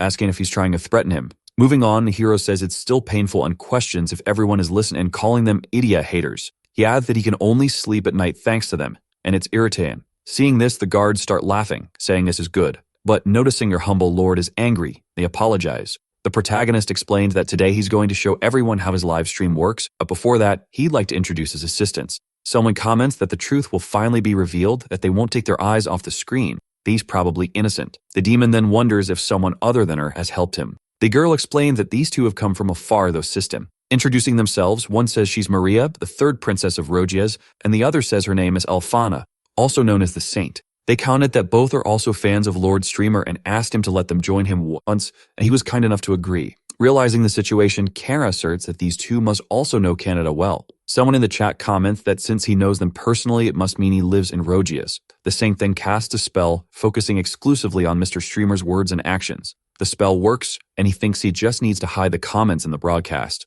In the kingdom of Senfio, the man is utterly distressed. He says it feels like snow is falling his head, making it impossible to focus and figure out who he is. The boy announces that it's now time for the main event. He then asks the Saint to demonstrate. The presenter explains that everyone is familiar with the org, which shows a person's mana level. She calls the princess attention for her to demonstrate. She comments that the foundation of the light and color needs is here, and mana shines like gold. Therefore, the amount she has is classified as SSS. Canada says that now that they know this, it must be wondering how much mana he has. He answers that he has an infinite amount, and that, in other words, mana is required for the streams, and he has it all by himself, without anyone's help. Seeing this, the person spreading wise is in shock over the concept of infinite mana. Meanwhile, he thinks this method is a bit simple. The night before, the boy confirmed with Mira that he replaces mana in the orb and proved that he has an infinite amount and that their presence would help, as anyone would be convinced if they were there. Pointing at the assassin, he asks her not to look away. His hand approaches the orb. Placing his hands on it, a brilliant light begins to reflect. Merrick comments that just as it shines gold, it turns into a sinister black, and when it shines black, it shifts back to vibrant gold. The assassin realizes it's as if his mana were infinite and attempting to break the orb. The chat goes wild, saying they'd never seen anything like it and questioning if this is real. Having successfully demonstrated his mana, the boy thinks he didn't break it this time. However, he wonders why he's floating, and Mary notes that he's glowing like a rainbow. Suddenly, the orb flies toward the window, shatters it, and goes outside. In shock, he calls for the orb to come back and asks where it's going. As he runs, he asks the two to help him, and they follow his request. However, she accidentally bumps into the tripod, causing it to fall to the ground. All three are exhausted, and the boy questions what's happening. Someone tells people to look outside and says it's insane. They say this is what surprised Lord Streamer and wonders what's going on now. Impressed, Kana comments that it's terrifying yet ephemeral. Meanwhile, the demon says it's also very beautiful. Mira, too, is surprised, asking what it is. It's a giant orb shining in the sky. In some regions of the world, it looks like some kind of aurora borealis. Even the protagonist comments on this. Confused, Mary asks if this sky phenomenon is called the aurora. Sometime later, the aurora borealis fades and the orb returns to the priestess's hand. She comments that all the mana leaking from the orb caused this miracle. This event wasn't confined to this country alone, but reached all other nations. And this aurora proved that the streamer truly has infinite mana. However, he ended up forgetting something crucial. In the world of ataraxia, auroras are a phenomenon that doesn't exist. In summary, he made a huge blunder. Meanwhile, the liar is in a catatonic state, saying it's all a lie and that he really does steal mana from slaves.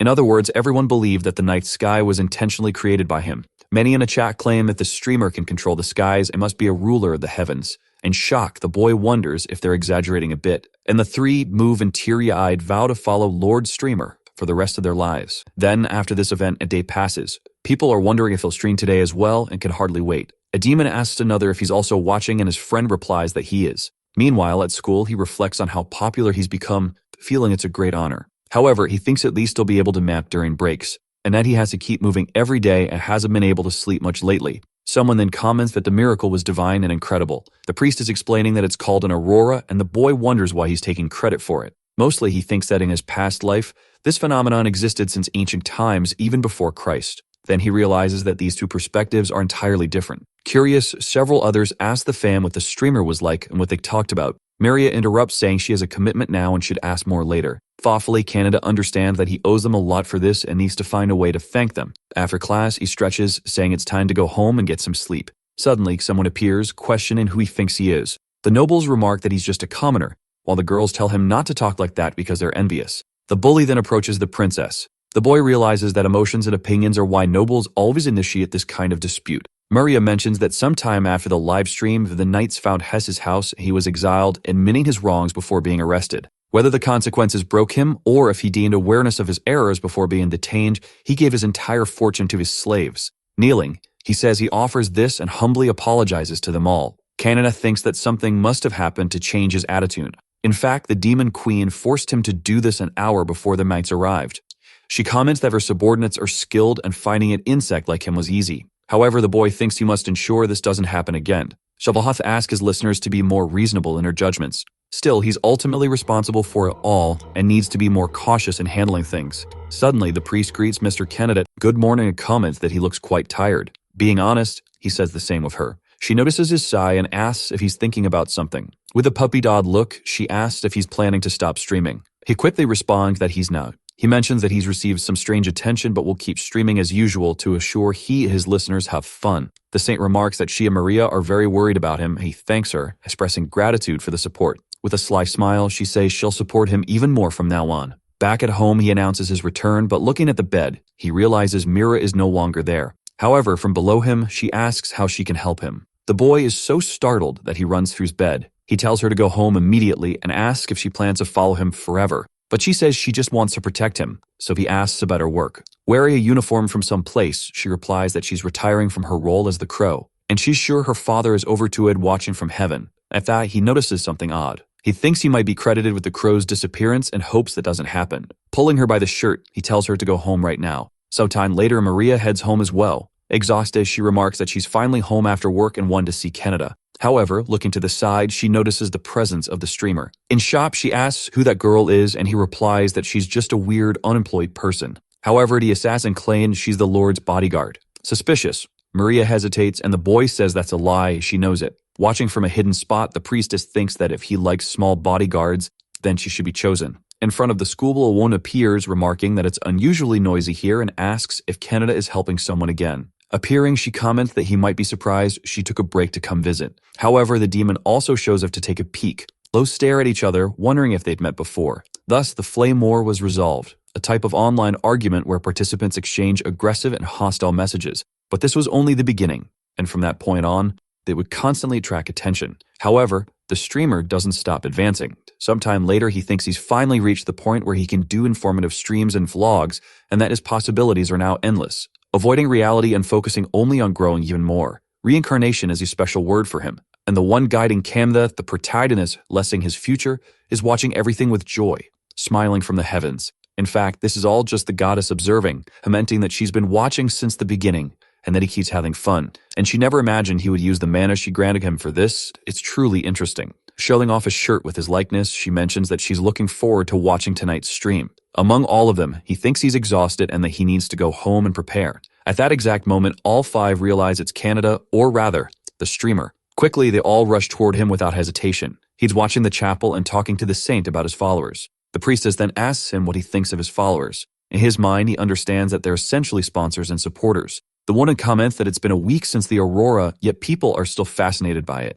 She adds the color artists are even competing to depict it, and while photos are nice, items are better to hold and touch. So the two suggest they make streamer-related merchandise, and he notes that it would take a while to get there based on what he thought. Looking at their faces, he realizes that the saint wants to boost his reputation as a streamer. He then asks if they're both okay with this, given the personal responsibilities and concerns. Maria explains that this won't be recorded officially, won't interfere with work, and won't be a problem as long as they keep them on themselves. Thoughtfully, he understands that, compared to what happens at school, it's like a breath of fresh air, and that it would end with both of them. If no one noticed that she had just saved his life. For he'd made that joke silently, their devotion would only grow stronger, and something strange might have happened to him. Returning to the conversation, he wonders aloud what they should do first, and a saint begins to explain. She then made them to a statue and explains that this statue of the goddess mysteriously appeared wearing the streamer's shirt this morning. She also mentions they couldn't find the culprit. Maria, in shock, questions who would do such a thing. However, Alfana says that since it's Lord Streamer, it's fine. They agreed on that, so they ask if this church is normal. She explains that the boy has fans everywhere and hopes he doesn't mind as they use magic to conceal this entity. Hidden, the three girls observe and ask if that person is a friend from school, the princess's servant, or a new staff member. Intervening in the conversation, Maria asks if the goddess herself wore the shirt. Wouldn't that be a divine omen? Alfana quickly agrees and gets excited. but the princess says it was just a joke. Sometime later, one of the goddesses is seen with several streamer shirts, and her friend asks how they were made. Back with the trio, Maria says it's still early, but they should wrap things up for today. Sophie asks what happened. She explains that, by the way, Alfana has something she needs to do, so he realizes this involves politics. But Maria says that wasn't what she meant, and he interrupts, wishing them both good luck. With a suspicious smile, Alfana says he's about to do something he'll understand soon, calling him Time Lord. Sometime later, he's in a part of the capital he doesn't frequent, noting how refreshing this place feels. At that moment, the stalker assassin shows up, saying a new shop opened yesterday and asks if he wants to check it out. However, the girl is quickly startled by her presence, and he questions Mira on how long she intends to stick around since he told her to find somewhere else to live. Looking at him, she says no repeatedly, so he asks why she's so surprised. He comments that he's happy she's his fan, but she shouldn't misunderstand. He explains that she's grateful for not revealing his identity, and that she helped him more than anyone else with the accusations. Lifting her into his arms, he comments that being a stalker is pretty bad and Subma tosses her into a box. Trembling, she says she'll try to find a home for herself. Seeing this scene, the girl feels hurt and remembers her mother saying that picking up abandoned animals isn't a good thing. Ignoring her, he begins to walk away, saying he's moving on to the next thing. Crying, she recalls the part where he says to the next card and says she's moved. He begins staring at a building, wondering if the place where Kana works. Mira mentions that it seems like there are already many customers, even though it's midnight, and Kana appears, saying most of them are adventurers heading home and night shift soldiers. Suddenly, he looks back with a smile, and she comments that it's nice to see him again. They exchange glances and remember that they were both at school 6 days ago. Kanana starts to feel embarrassed as they quickly greet each other, introducing themselves. They begin to size each other up, and a protagonist doesn't understand what they're talking about. Sometime later, the two are inside Kana's establishment, and Mira wonders how much everything cost. Smiling, she says she was just about to have lunch, so they arrive at the perfect time. Upon receiving the feast, they're both astonished, wondering if it's really okay. Impressed, he thinks this is first-class food compared to what he could afford, and he's too stunned to think straight. A while later, they finish eating, and the boy asks if she usually eats with other people, to which Kana replies that she usually does with her co-workers. Changing the subject, she asks if he knows Princess Maria and Saint Alfana, to which he responds yes. With a sinister look, she comments that she recently dined with those two damn nuisances. Hearing this, the boy is stunned and not understanding what's going on. He then asks when she met them, and she replies it was about 6 days ago. She explained that they wanted Manx to start resting from now on, and after handling the arrangements, established a business relationship with the royalty. Fearful, they approached because of certain things, dined, and talked about supporting a certain streamer, and upon hearing this, the boy spits out his drink. Smiling, Kana comments that it's nothing official yet, but she's now becoming the third member. He asks what happened, and he replies that he choked on water. In his mind, the boy comments that they talked about creating products, but not about founding a fan club. Curious, he then asks Kana if she's also a listener. Without hesitation, she replies yes. She explains that she was saved by his words, that the streamer is the most important and precious person in this world to her. Kanana is shocked to hear this while the assassin girl thinks she overslept and missed the chance to infiltrate the meeting, so she had no idea about any of this. At that moment, she starts reflecting on the meeting and the support group. Suddenly, she stands up, saying she goes to wash her hands. Kana then calls the protagonist over. Approaching him, she comments that since he's here, she wonders if he wants her to be his first. In shock, he comments that it's too soon, so she asks if that means there wouldn't be a problem, and as she leaves, she says she's just kidding. Sometime later, she comments that it was brief, but it was fun, and it can come back anytime. He has many questions, but decides he'll ask them all later, and looking to the side, he notices Mira has disappeared. He figures she must be out looking for a house somewhere. After that, he realizes he has the day off and wonders what he should do tonight. Meanwhile, at the chapel, Alfana introduces herself as the founder of the Streamer Support Group. She mentions that creating an environment that allows Lord Streamer to thrive is today's meaning theme. Marita comments that the girl takes this very seriously, and Kana says she enjoys that atmosphere. The priestess thinks that for now, she only needs those who are in the know, and that this identity will bring in more members later. Suddenly, a portal appears in the area. Looking to the side, Alfana wonders who is there and sees something approaching. She understands that she is not at full strength, but for someone to be filtering her spell, it must not be an ordinary person. Suddenly, two people emerge from the portal. One of them asks if they are being tested to see if they are strong enough to protect him, and the other questions if it is an entrance exam.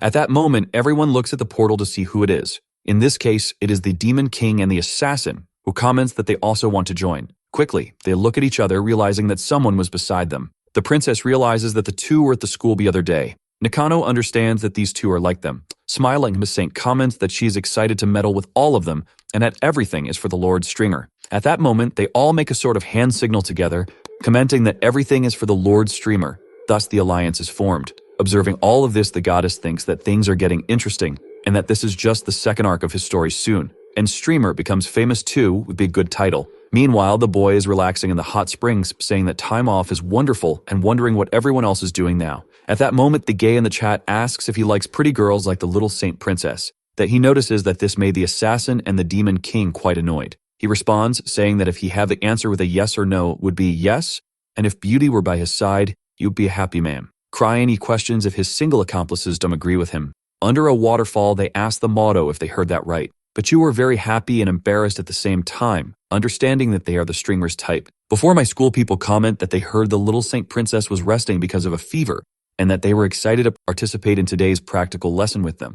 In his mind, he understands that it's a bit lonely because he can't even visit her, as he's just a commoner. A teacher enters the scene saying that they will have combat training, which worries several students. He explains that the outfit he asks everyone to wear serves to block any external magic and thus protect any of them from being hurt by spells. However, if the wearer sustains a fatal injury, the emblem on their chest will break, and if it's not enough to block everything, their outfit will not take partial damage, although it will be harmless. In other words, you basically win if you break the other's emblem. Then a teacher asks if anyone wants to volunteer. Suddenly, someone grabs the head of a kid who is trembling, asking him if the two of them can start the first fight, and the boy, crying, says yes. Sometime later, both are battling. In very little time, the boy already gives up. Laughing, the bully says that was very pathetic. The protagonist understands that anyone would feel that way if dragged into a fight against their own will. At this, the bully points at him, saying he is next. Confidently, he tells him to come at him, calling him a comer. Only the boy understands that, apparently, this bully is taking advantage of Alfana's absence. The teacher tells them not to pay attention to the audience and to begin. At that moment, the bully throws a fire spell toward the protagonist, who disappears in front of him in no time. The bully then questions if that wasn't a fatal injury, and the teacher thinks that it wasn't the outfit that did that. Analyzing, he states that he made a magic wall, recognizing the boy's talent. In his mind, a kid understands that the wall he created was based on knowledge from his past life, and since he didn't have time to test it, he feels anxious. Suvin, he thinks he never imagined that his knowledge of magic would be useful in this world. Now being his turn, he also begins to cast a fire spell, and he throws it at the bully, who is very surprised and is quickly hit by it, making his emblem shatter instantly. The teacher then comments that his control is truly incredible, and may even be the best in the class. Meanwhile, the bully is lying on the ground, all beaten up. As he approaches, the man says that the noble student's decade has been standing out and as strong as he is. Now you and the teacher can change their opinions. Soon, the young man can rest easy about that, at least. However, the boy says he'll be fine, smiling, and adds that not everyone hates him and that he still has friends. Back in the classroom, he thinks he should eat earlier. Suddenly, the bully approaches with a group of people, and he realizes the other had a spare uniform. The man approaches, telling him to come along with them, and then someone shouts for him to stop right there. They say the saint will be furious, and then Maria comments that he has already lost. However, the bully slaps one of the kids in the face. Yelling, he claims he's not taking the match seriously and asks if he wants proof of that. Awkwardly, the boy thanks them for defending him. He thinks that finally something good has happened and that you should go home right now. However, the bully comes after him asking why he is running away. He's about to punch him in the face. However, the speed is extremely slow, and suddenly he becomes paralyzed. Tanana is in shock, wondering what is happening. Walking around the room, he wonders why everyone is frozen. Looking up at the window, he notices a bird also frozen and understands what's happening. A goddess appears, saying it's rude of inferior human beings, with a mantra which even the ones who use it should consider a sin. However, she says that even being inferior, those who follow him are completely different. Turning around, the protagonist realizes he's heard that voice somewhere before. Suddenly, he comes face to face with his streamer shirt. The goddess then says she needs to do something before they celebrate their first meeting in a long time. Preparing to flick her finger, she says she can't forgive these idiots, and because of that, she's going to eliminate all of them. With a diabolical smile, she says she'll eliminate them one by one. Hearing this, the boy is in shock, but he hears a noise before he can finish his sentence. Smiling, the goddess says this is a bother, so she'll just do everything all at once. Not understanding anything, the boy asks why this is happening. Analyzing the situation, he comments that nothing really happened. He wonders if he misunderstood something. The one is shocked that he's treating a goddess like a barbaric assassin. Taking his feet, the boy understands that she's the one who brought him to this world 17 years ago. And she herself says that's exactly what happened. At that, Kanana comments that there are many things he'd like to ask, but first he questions what she did earlier. Responding, the goddess tells him not to worry because even if he disappears, they'll be replaced by someone else. And if she likes something, she'll simply erase it and do it again. She explains that even if the world were destroyed, everything would return to normal when she remakes it. Hearing this, the boy is in shock and states that he is completely against that kind of thing, and that this way of thinking is entirely wrong. He says that for him, just stopping time like that makes her a monstrous and terrifying creature, not a goddess. He continues saying that at least he's never thought of simply getting rid of people he doesn't like. He comments that being loved by everyone is an impossible mission and that even he has haters. He concludes saying that this way of dealing with and interacting with everyone is his humanity and life philosophy. The goddess comments that she already knows this and that it was because of that kind of thing that she tried to approach the noble students. She adds that some of her followers are quite extreme in this situation, which confuses him. Smiling seemingly innocently, she says she now understands that this is the kind of person the boy is. She approaches him, leaving him completely shocked. Hugging him, however, she tells him not to worry. She explains that what she said earlier was hypothetical, and as she wanted to confirm how he would react. Pulling away, Canada asks why a goddess like her is wearing those clothes. Responding, she says she made them herself and even put them on her statue in the church. She comments that the streams of the Ez are very interesting to watch, and as she's the oldest fan, having been there since the beginning. This leaves him completely surprised knowing she's a listener. She says that back then, he wasn't that dedicated and even left his listeners alone to go wash his hands. In shock, he wonders what is wrong with this world. The goddess responds that if a goddess like her is strange, and the world itself would also be that way. She pats his shoulder and he says that's not something she should say so confidently. This seems to irritate her quite a bit, apparently. Placing her hand on his shoulder, she comments that this is the first time she's received a comment like that, so she's very surprised. Seeing this, he thinks that both the clothes and goods systems are questionable. He says he looked into it yesterday and found that these shirts were being produced in large quantities, and he'd like to have at least those too. At this moment, the goddess calls the guy Canada. She mentions that today is an exception, but she usually can't interact with him so directly. He explains that staying for too long could completely destroy her balance and concepts. He says he will resume his broadcasts while continuing to watch from above, and recently, he's been telling us to his friends. Soon, the goddess begins to disappear. She says he's destined to gain more fans than he has now. Watching the woman vanish, the protagonist calls out to the goddess, who says goodbye saying see you later. Suddenly, everything starts to return to normal, and the bully ends up hitting the desk instead of the streamer. In shock, the boy thinks this world is truly insane. Some time passes, he heads back home. He realizes that 3 days have passed since then, and that time goes by very quickly. He recalls how surprising it was when time resumed its normal flow. He saw people writing in pain, feeling a lot of agony, and apologizing. In this case, the teachers managed to resolve the situation that goddess definitely did something. He thinks that he's finally going back to school, so he feels happy despite everything. The boy is curious as to why their attitude toward him changed so suddenly. Before starting the live stream, he says that things have been very strange lately. The goddess is watching his live stream and says she feels that doing this has almost become a duty now,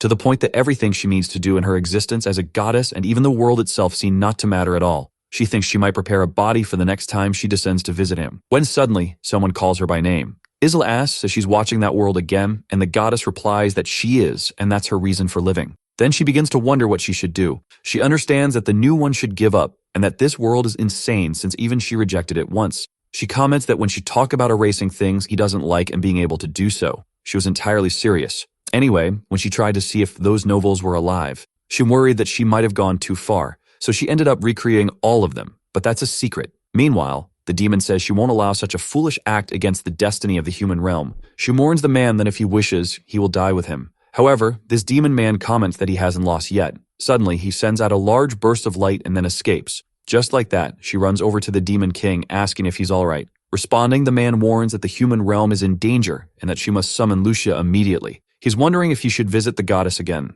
that his memories from when he was incarnated are confused. So he doesn't know how he'll feel about her. Changing the subject, he asks Maria and the saint why they are so close to him like this. Then Fana comments that this is normal among friends. In his mind, the boy thinks that ever since they returned, the two have been a little too close in every way. He wonders if this is normal. Then both are thinking that they need to make up for the time they weren't with him. At this moment, Maria calls Canada, showing him the prototype of a product she had mentioned before. She explains that it looks good on clothes and also fits nicely on bags. So they made it for both. Staring at the breach, he asks if this means this outfit will be more well-known, and he comments that he hopes not many imitations appear. Alfana says she doubts there's anyone significant and capable enough to replicate his charisma. Then Maria adds that even if they managed to do it, the real Alfana would notice how fake they are. Awkwardly, he says he's happy to know that both trust him so much. Suddenly, Alfana mentions that she needs to go for an official commitment and will see them tomorrow. At that moment, he says goodbye, including the assassin who appeared out of nowhere. Noticing her presence, he asks what she's doing there.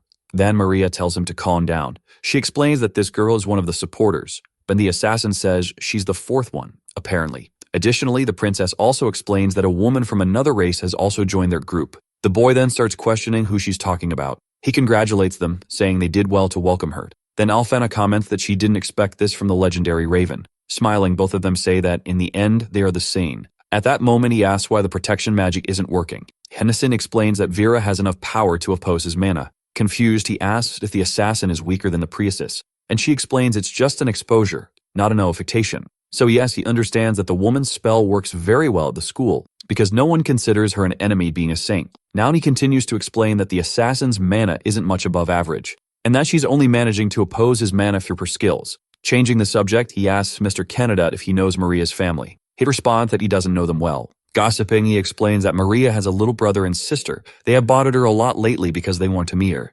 He comments that he noticed she was more tired lately, but he couldn't think it was because of that. And if his sister were friends with someone she admires, she would act the same way. At this moment, the protagonist says he understands and thanks them for the support. Then he says he'll need something to do. He comments that he'll reward her later. This makes the saint very happy. However, in the background, the assassin looks quite sulky. Approaching, she comments on what he's going to do about her. Then he gives her some sweets, and Atada says she's upset that she'll be going home today. Sometime later in the capital, Vidima is watching the protagonist's live stream. A man with a crownman says that, to be honest, he also likes the streamer, but bringing these things to their meetings is a bit strange. In shock, she tells him to think about it with background music. Then the man comments that he's more focused on the streamer's broadcast than on the meeting. Because of this, you can't pay attention. In shock, the woman says a lot has happened, and she's exhausted, and that he can't take us away. The old man then feels happy because the streamer is going to sell his card. The man with the crownman says that it looks like this meeting may last a few days. At this moment, the demon thinks that she needs to participate in this meeting, and that she's counting on Lucia. Meanwhile, back at the protagonist's house, he moves on to the next story. Someone says they recently made a donation to help him, and that you should keep up the hard work. Upon seeing the donation, he remembers he told the two of them to stop doing things behind his back. However, people are talking about the old man in the plaza. This leaves him completely shocked because all the support council members are women, Maria, the saint, and Kama. The old man is in shock, asking what's going on. Scared, the boy understands that if that's scammer, and that he never hired anyone like that during a live. He realizes they also donated money and apologizes. He says he's going to check a few things and that the broadcast will end here. He warns that he also doesn't accept donations made during streams, and he ignores any suspicious person or anyone who claims to know him. Curious, he wonders what's going on, and that before anything else he needs more information. Suddenly, the assassin asks if he needs her help. She's hugging herself in the outfit at the window.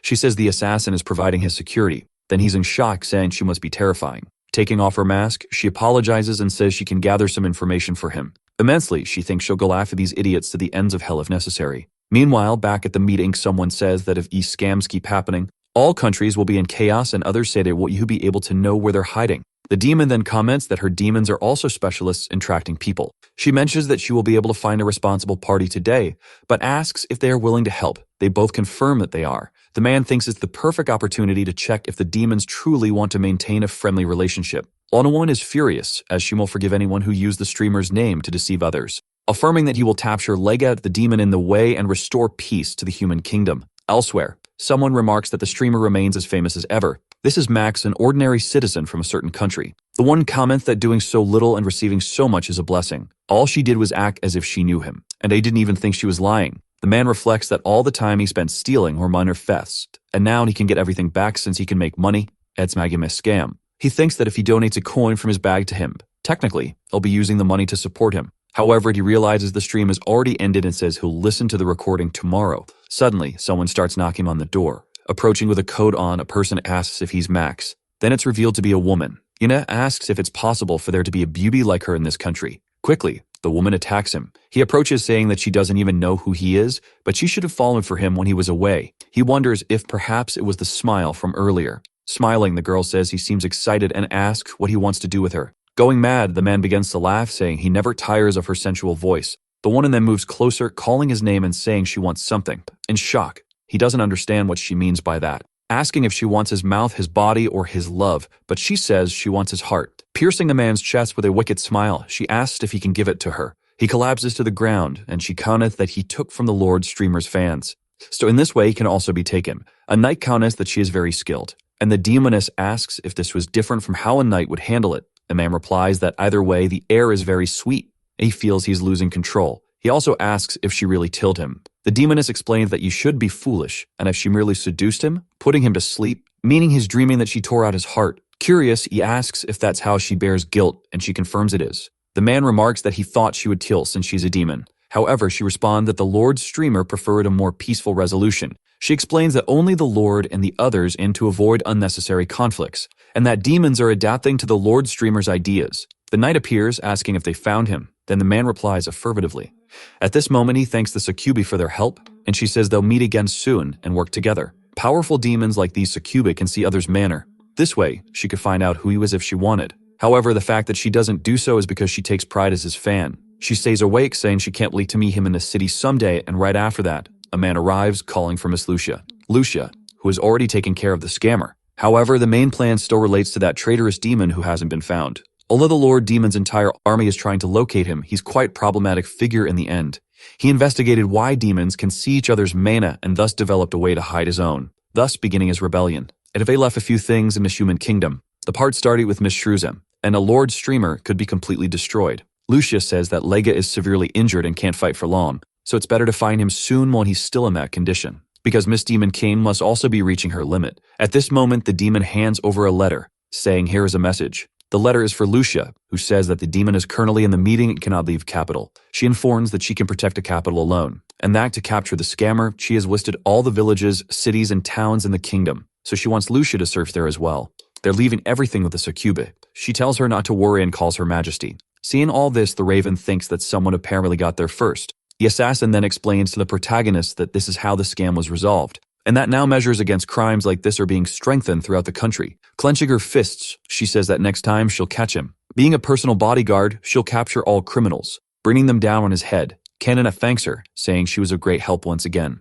Then he realizes he'll need to inform everyone about this on the live stream tomorrow. Changing the subject, he calls for Mira, asking if she could help him with an experiment while Lucia is around. He explains that he's thinking of evolving his stream to another level. Sometime later, he mentions that he's going to the bathroom, and when he gets back, she should tell him what she thinks. Mira agrees, saying that's fine, and she lies down on his bed. At that moment, she begins to pull the sheet with a manic expression. She comments that she's more of an assassin, but that one was close. She thinks she might have made an ugly face in front of him, but it's very dangerous. The protagonist wonders if it worked, and that he'd be very happy if she liked it. Sometime later, the man with the crown comments that he must be the streamer. Another says it's a pleasure to meet him. He comments that, apparently, ending the meeting was worth it, and that even though he stayed up until 4 a.m. today. At this, the streamer says it's an honor to meet them. At this moment, the two call for their father and mother. Maria tells him not to bother the Lord Streamer too much, and the saint comments that exactly because she's a saint, she can't ignore this. He understands that he just wants to thank Maria and meet her little siblings, but he never imagined the king would also be there.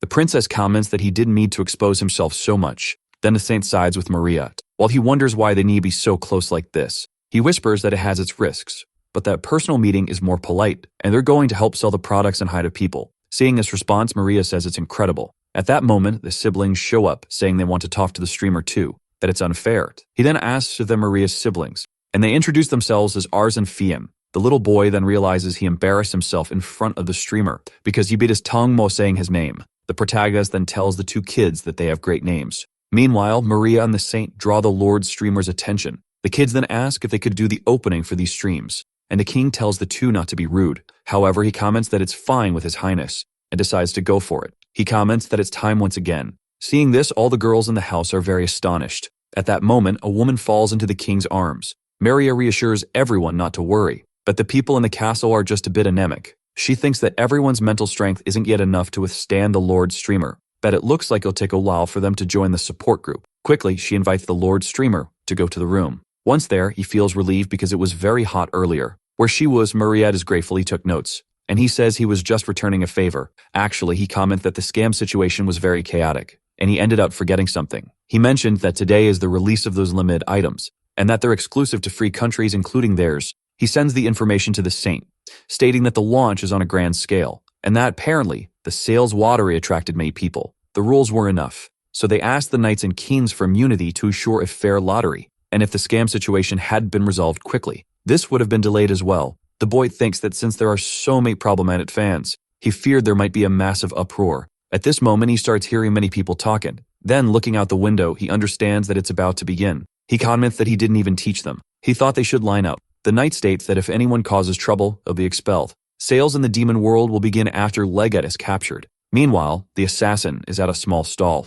because he got a temporary job recommended by the princess. An announcement begins for the entire audience for the sales had officially started. At that moment, many people celebrate, saying they waited a long time for this moment, and another says we had 1,000 postcards, and won a prize enough for your whole family. Seeing this, everyone starts getting happy, from the women who are fans of the streamer to other people. However, he questions if they really want this, and Maria responds that this is Canada's power. Hiding behind her back, the Saint gets the boy's attention. She says that apparently last night he and Mira did something incredible for the first time, then asks if it's true. She explains that when he arrived at the castle with her in the morning, before leaving, Mira was bidding him farewell, and then she told the priest about it with a mischievous look. Seeing this, the girl asks if everything that was said is true. She asks if it was really the first time, and the protagonist replies that it was, and that he should have asked Mira to keep his secret. The Saint asks if she isn't good enough for him, saying she's given her all for him, that she's practically the same age and height as Maria, and that they have the same strength, actually even stronger than her. But the princess intervenes, asking what happened.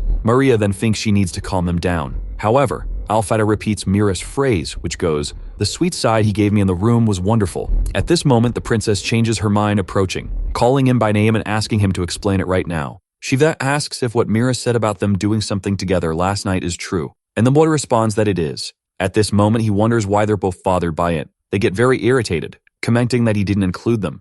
Awkwardly, he says they can do the same with him, then asks if they can forgive him, which shocks them. They're completely surprised by the streamer's response. Maria comments that she doesn't like not being the first, but that it's fine with her. She's okay to try it just once. Alfana comments that compatibility isn't important. It's not as if Mira is more compatible or something like that. As he leaves, the protagonist says he'll be prepared by them, that they should come to his room tonight. Then Maria asks if they'll do it here. Surrender says no, since all his stuff is back in the dormitory, and that apparently, sales are going well too. Some time passes and Alfana asks them to leave. That Maria comments that she needs to be as clean as possible because they need to be in their best form. The Saint explains that Canada said it would involve tools, but if the assassin Mira couldn't handle it, then can make even stand a chance. Excited, the princess says it's fine because they're taking the initiative, and there's nothing to fear. She concludes they should march together. Arriving at the streamer's dormitory, he laughs and thanks them for the effort they put in, and that, if it's okay, it should tell the others too, as it would help a lot. After hearing this, both of them blush and agree. The protagonist then tells them to start now, striking a dramatic pose as he comments that now they're going to start the ASMR experiment. Upon hearing this, both are in shock, asking what he's talking about. Ruin in time, the boy was explaining to Mira that he wanted to make new content as a streamer and was thinking about ASMR. He explains that according to his past life, it stands for Autonomous Sensory Meridian Response. In other words, he's going to basically distort this microphone with magic so his voice can send tingling sensations directly to the listener's brains, which leaves her completely surprised. He also says it's a form of pleasure, and then a while ago, Maria and Alfana praised his voice, so he thought of trying out. The assassin then comments that he should continue the experiment. The protagonist then comments that he's going to make a stream specifically for the assassin. Looking back, he asks if she could just tell in her terminal identification number. At this moment, he begins speaking with ASMR. He comments that it wasn't the reaction he expected, but the assassin says that even so, it's a great reward for her. He then decides to modify his voice even more, which leaves her stunned. He's happy to see that it worked. Back in the present, Alfana questions what this means for the experiment. Alfana comments that it's as if his voice directly reaches her brain. Then Maria comments that if she hears anything else, she'll go mad. Hearing this, the boy just smiles. In the ASMR, he apologizes for it, and that he's only supporting data and that she has to hold on a little longer. After the experiment, he thinks he doesn't know much about ASMR, but things like food, whispers, and sweets were popular back then, and he started developing this to make everyone happy. But in terms of reactions, it's very good. In the flashback, he goes to Mira and asks if she'd like to say something to him. Then the girl asks if it can be anything. Smiling, he comments that he appreciates her help earlier and tells her to continue the experiment. The assassin then writes a letter and hands over the script that Mira wrote for him. He also repeats it to Maria and Alfana, saying that from now on, they should live only for him. The boy is shocked because the assassin was truly motivated by his words and asks how it went. She responds that it's appealing as a form of pleasure but thinks it's best saved for the future, as there are definitely things to improve. Both Maria and Alfada comment that they will work on it with him for a long-term project, saying he'll need a lot more data. Smiling, the protagonist thanks them, agreeing that they're right. In this case, for the girls, they kept their expressions in check and focus all their efforts on containing their voices. The ASMR streams are still far from being complete. In a small school plaza, Maria asks Alfana if anyone is nearby. The girl replies that she's at her limit and can't put up any more barriers, collapsing to the ground. The princess questions whether releasing ASMR to the world is truly the right thing, and her friend comments that it's both terrifying and wonderful, so that she monopolize it. Back in Canada's room, he looks at a product and says it's sold well. Since it sold so much, we should use some of that money for his parents. Just enough so it doesn't look suspicious and not too late, at least. However, disaster is about to strike Tana's homeland. Because in a few days in that very hometown, a demon will attack everyone. An angel calls out to her goddess. Isla comments that she's wearing a complex expression as usual. The question is whether it's just an ordinary village in the countryside. And the goddess responds that this is Canada's hometown called Relgen. It's about to be destroyed. And the goddess says she's sorry, that she doesn't think she can interfere, and it's painful. But Isla thinks she wants to do something for humanity.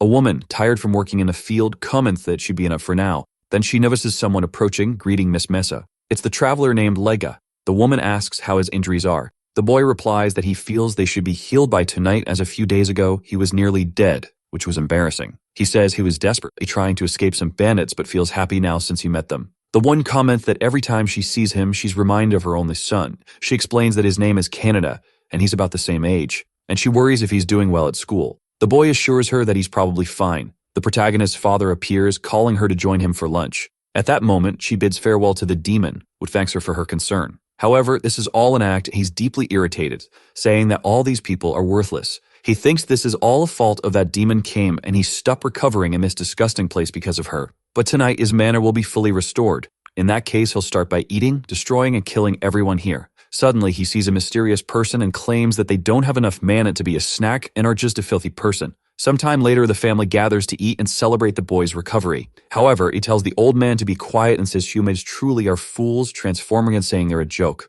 Revealing his true form, he declares they're idiots and will be his dinner tonight. Looking around, he wonders who he'll start with. Then he sees an old man kneeling on the ground, questioning what he's doing and tells him he should hurry and run now. The protagonist's mother appears, declaring she'll buy them some time, and that they should go to their parents. The demon asks what she's planning to do, and how many seconds she thinks she'll gain. However, the protagonist's father suddenly attacks him from behind, telling him not to lay a hand on his wife. He quickly attacks him, telling him to fall to his death right now, and calling him weak. The demon then speaks to the woman, saying she associated him with her son, and asks if she's not happy to be reminded of him as she dies. Like a useless person approaching death, the one apologizes to Canada, her son, but just in time someone arrives at the scene, blocking the attack and stating that this list was indeed accurate. The demon realizes this was the mysterious person he saw by the tree earlier in the day. Then she reveals herself to be a succubus. The demon then questions how she arrived without him sensing her presence, and someone else appears, affirming that Lucia is excellent. This is the demon queen, who says that Lucia copied her ability to easily conceal herself among humans.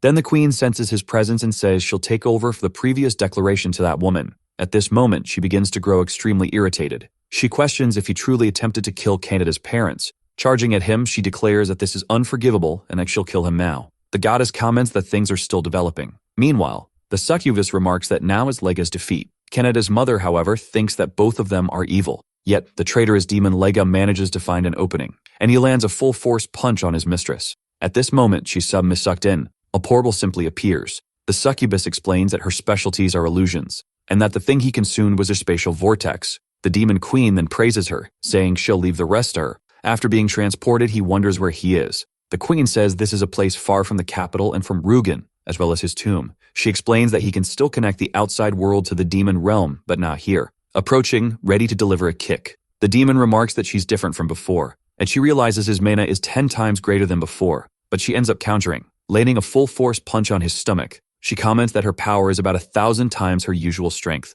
A single punch is strong enough to throw him far back and shatter a rock. Lying on the ground, the demon man mutters that this can't be real. Smiling, the demon queen affirms that this is her strength for humanity, because demons are prepared to laugh with humans, support them, and have fun together. Unfortunately, the defeated demon never recognized the kindness of these beings after encountering and interacting with them. However, the man says that no matter what she says, he will never accept this idea. Explaining further, she says that he must think humans are a puin for them to want to marry demons. This unexpected answer leaves the demon deeply surprised. The queen continues, saying that when she makes the world accept her kingdom and make marriage with humans possible, in that way she will be rewarded with a child from the streamer.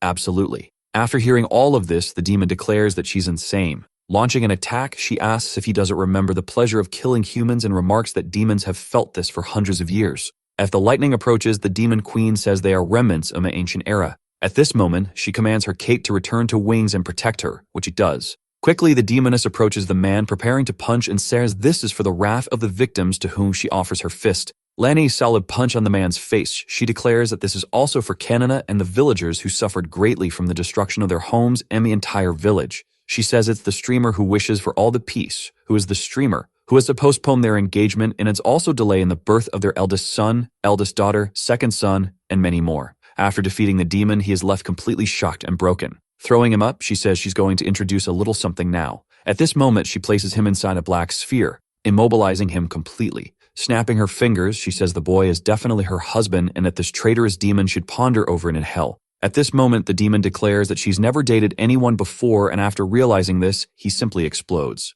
Afterward, the queen returns to the previous location. The succubus informs her that they're progressing with repairs to the village and the queen, and says she's leaving this place. However, her subordinate asks if she was injured in battle in any way, but her leader explains that she defeated that demon, that she so hasn't slept since the meeting, and that her body won't last.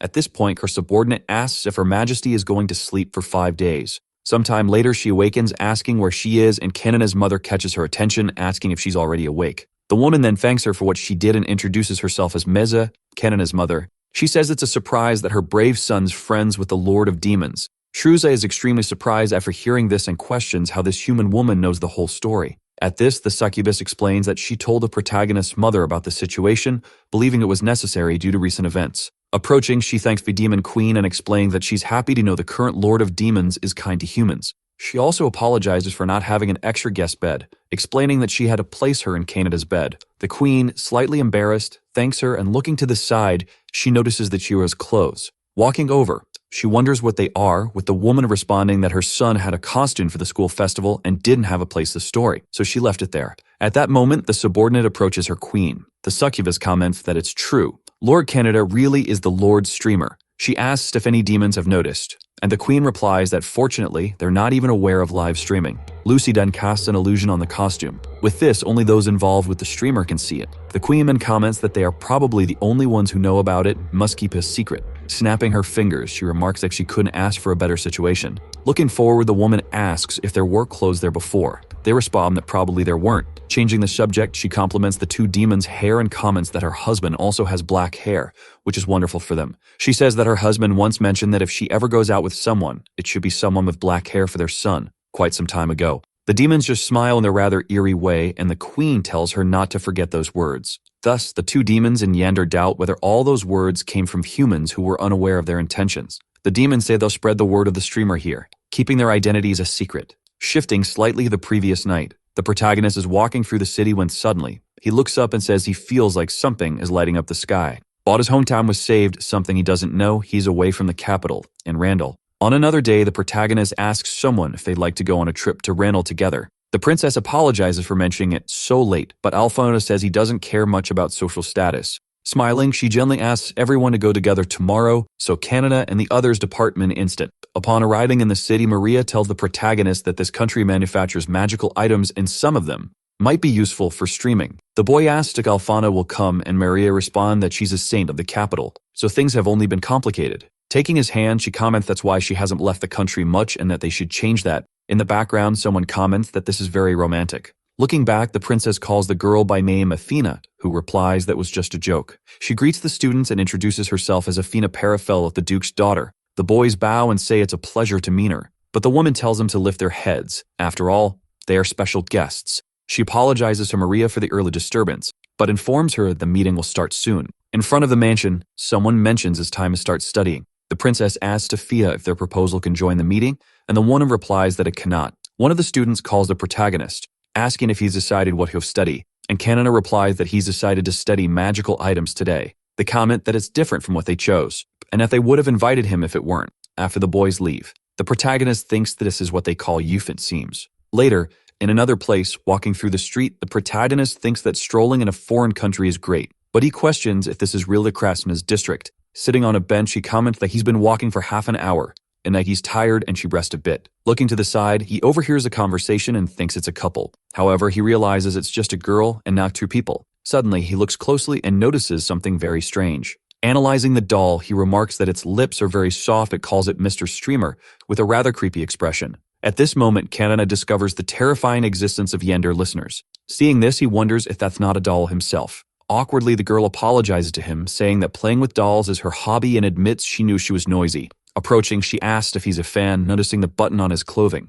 He responds that the streamer is the best. At this moment, Yander asks if he's a student from the capital, and he confirms that he is. With a crazed look, she questions how the princess and the saint know the streamer and if there's anything in the newspapers about this. Biting her fingers, she reveals that she's already dying of jealousy and that, after all, everything is happening according to the streamer's will. Completely confused, the protagonist wonders what's wrong with this girl because she's beautiful but just as scary as Mira. He asks why she's so interested in this topic. But teary-eyed, the mysterious girl replies that it's because his words saved her whole life. Then she comments that he must be curious, so she'll tell the story. But before she can start, he interrupts her, asking where the craftsman's district is. She says that if that's the case, she can accompany him while telling her story. As they walk together, is not paying the slightest attention to her tale. Thinking there are crazy fans in this world too, he wonders if she's the only fan who's this obsessed at this level. Some time later, he thanks her for her help, and she thanks him in return for being her conversation companion. Then she remembers something. She introduces herself, saying her name is Lisa, a completely ordinary peasant, and he tells her his name is Canada. He says she's very beautiful and even thought she might be a noble. She replies that even if she were, social status means nothing at all, because that's what Mr. Streamer said. As they say goodbye, she tells him she's leaving, and that they'll talk about Mr. Streamer again someday. Smiling and bidding her farewell, the boy replies, of course, but in his mind he's already sure he'll never talk about it with her again. He watches some children playing and remarks that just watching them is already enjoyable. However, he notices as he walks that Randall seems to have a significant issue with social discrimination too, and that it's unfortunate because being a commoner doesn't mean one's skills are inferior. At that moment, he hears someone shouting, "Terrible store." The man is yelling, saying that everything is trash, and the woman warns him that if that's all, he can leave. Approaching, the boy tells him not to speak like that to someone who puts so much dedication into their work. Pushing him back, he asserts that this trash was made with more care and dedication than he could imagine in his world. Afterward, something falls into his hand. Examining it, he realizes it's a flash drive. He wonders why people would see this as trash, as he finds it amazing. Then the bully calls out to the brat. The man asks what he would do if he broke his bones. However, calmly looking at the boy, he realizes he's a kid from the capital, so he's in shock. He runs away, saying he has work to do and won't come back, asking for forgiveness. At this moment, the shopkeeper thanks the boy. The merchant says it was incredible how he made the man run. Then he asks for his name, and the boy replies that his name is Canada and that he's from the capital. A boy of the classes introduces himself as Shidu and says he's the owner of this shop and also a craftsman. Canada and Shidu's encounter marks the beginning of an unexpected tale, and this very meeting gives rise to a duo that would turn the world upside down. But that's a story for much later in the future. Sometime later, the boy with glasses asks why he came here, being from the capital, and offers him tea, commenting that he must be tired. Canada thanks Shido, but Shido says there's no need to be so formal if they're the same age. He says 2 customers in one day is rare for him, and that most people aren't interested in his creations. He says he barely makes ends meet working for the nobles. He explains that being a commoner, he only receives 30% of the standard salary and can't survive here without fame or connections. Surprised, the boy understands that the merchant's situation is even tougher than his own, despite both being commoners. Then the boy with glasses says that even so, he still has a dream. He affirms that he wants the things he creates to make people happy, regardless of social class, and that discrimination happens because people are open-minded. They keep creating things that don't fit anything. He declares that he doesn't have money or talent, but he has passion, and then he shows a box. In shot, the protagonist realizes it's a pair of headphones. He then asks if the boy really made that himself. He replies that actually he got the idea from the streamer, which leaves the merchant rather confused. The merchant explains that he usually plays it as background sound, but apparently the streamer's voice is quite famous, and some people listen just for that. He says he thought it would be better to hear him directly in his ears rather than to a speaker. However, he doesn't have a compatible device, rather by magic more technology. There's a bit of noise, but the quality is good. But looking back, he notices Canada is already using headphones. Responding, Canada says it was instinct. Approaching, he puts one of the headphones on Shidu, and Shidu hears the sound of water or a flowing river. Excited, he says he's getting closer and closer to his dream. Canada then asks Shidu if he can buy 6 pairs of these headphones. Shidu asks if 6 gold coins will be enough. Then Shidu recalls something. He mentions that if he remembers correctly, the streamer used this background music yesterday. Changing the subject, he tosses something to Canada, saying these are the new products, the headphones he purchased. He explains that they admire the streamer to the point of recording and editing his streams, and that love has no gender. At that moment, Canada says goodbye, mentioning it's time for him to go, but the merchant stops him, commenting that what Canada said truly helped. Approaching, Shigu expresses that it really made him happy, thanking him. His gratitude was directed at Canada and not the streamer, and that's how he made his first friend of the same gender. Returning to the present, Canada wonders what that is in the sky. Inside the mansion, everyone thanks Miss Athena for the meal. Amazed by the food, Canada states he's never had such a delicious meal before. Smiling, Athena says he doesn't mean to thank her and should instead thank Princess Maria. At this, Canada says he's genuinely grateful to Princess Maria for the way she cares and thinks about others, regardless of class. It really shows how much she cares about them as friends. Hearing this, the princess is shocked, while Athena finds the boy's statement very interesting. Changing the subject, Athena tells Maria that there's someone she'd like to introduce her. She explains that this is her friend Lisa, who's a fan of the streamer, which leaves the protagonist completely stunned, not believing that this is actually happening. Looking more closely at Athena's outfit, the boy also realizes that she's a fan of the streamer, just like the other girl. Athena then tells Maria that since she's one of the rare people who know the streamer, she'd like her to chat with Lisa about all sorts of things, while they take a bath, of course. The princess agrees as long as it's done moderately. Meanwhile, the protagonist is in the male dormitory. He thinks that Maria and the others are getting along well and having girl talk in the bath because of him. He soon starts to imagine the whole scene of the three of them together. Interrupting his imagination, his roommates call him over. One of them apologizes for everything and explains that they're in the same class but barely talk, and they never helped him when he was in trouble. The protagonist says he doesn't mind and actually he should be the one thanking them. The boys comment that they're all commoners and seeing him work hard also motivates them. Then the one of the classes says he hopes they can be friends from now on, and smiling, Canada thanks them and suggests a celebration. He asks if they know what a pillow fight is. Canada was slowly becoming loved by those around him. However, in any case, he couldn't lower his guard, for not all love is pure. In the bath, Maria calls out to Athena, urging her to get in already. Athena responds with a sadistic smile, saying she's on her way. This guy is going to take a shower because of the sweat. A servant was waiting for his arrival. This scares him, and the crazy girl considers their meeting to be fate, because now she wants to stroll through the garden and talk about the stream. The poor guy remembers that the crazy girl talks a lot and comments that she needs to go to the bathroom. This seems to sadden her right away. Seeing her leave dejected makes him feel guilty. Then the energetic one returns because she remembers something. The impression she has is that his voice sounds like Lord Streamer's, and the nervous guy thanks her for the comparison. Little by little, the brunette starts noticing some differences between the two. This information makes him think he needs to come up with a better disguise. She apologizes, as she always gets excited when talking about this streaming guy. Then the girl comments that this is the reason she lives, because the most pleasant place in her life is the stream, and she even laments not having watched it today. They'd both say goodbye after that. Even though it was a scary conversation, it made him happy. Then his reflection is on how Lisa and Athena are friends, one being a commoner and the other a noble, until the guy notices two other acquaintances. It's the maiden he mentioned before, next to Maria, who just came out of the sauna. Two beautiful girls coming out of the bathroom leave him embarrassed. One asks where he is going, only to find out that he is going to take a shower before making his report. They recognize his discipline as a student. The mischievous one jokes about challenging him to a duel. Both are shocked by this question.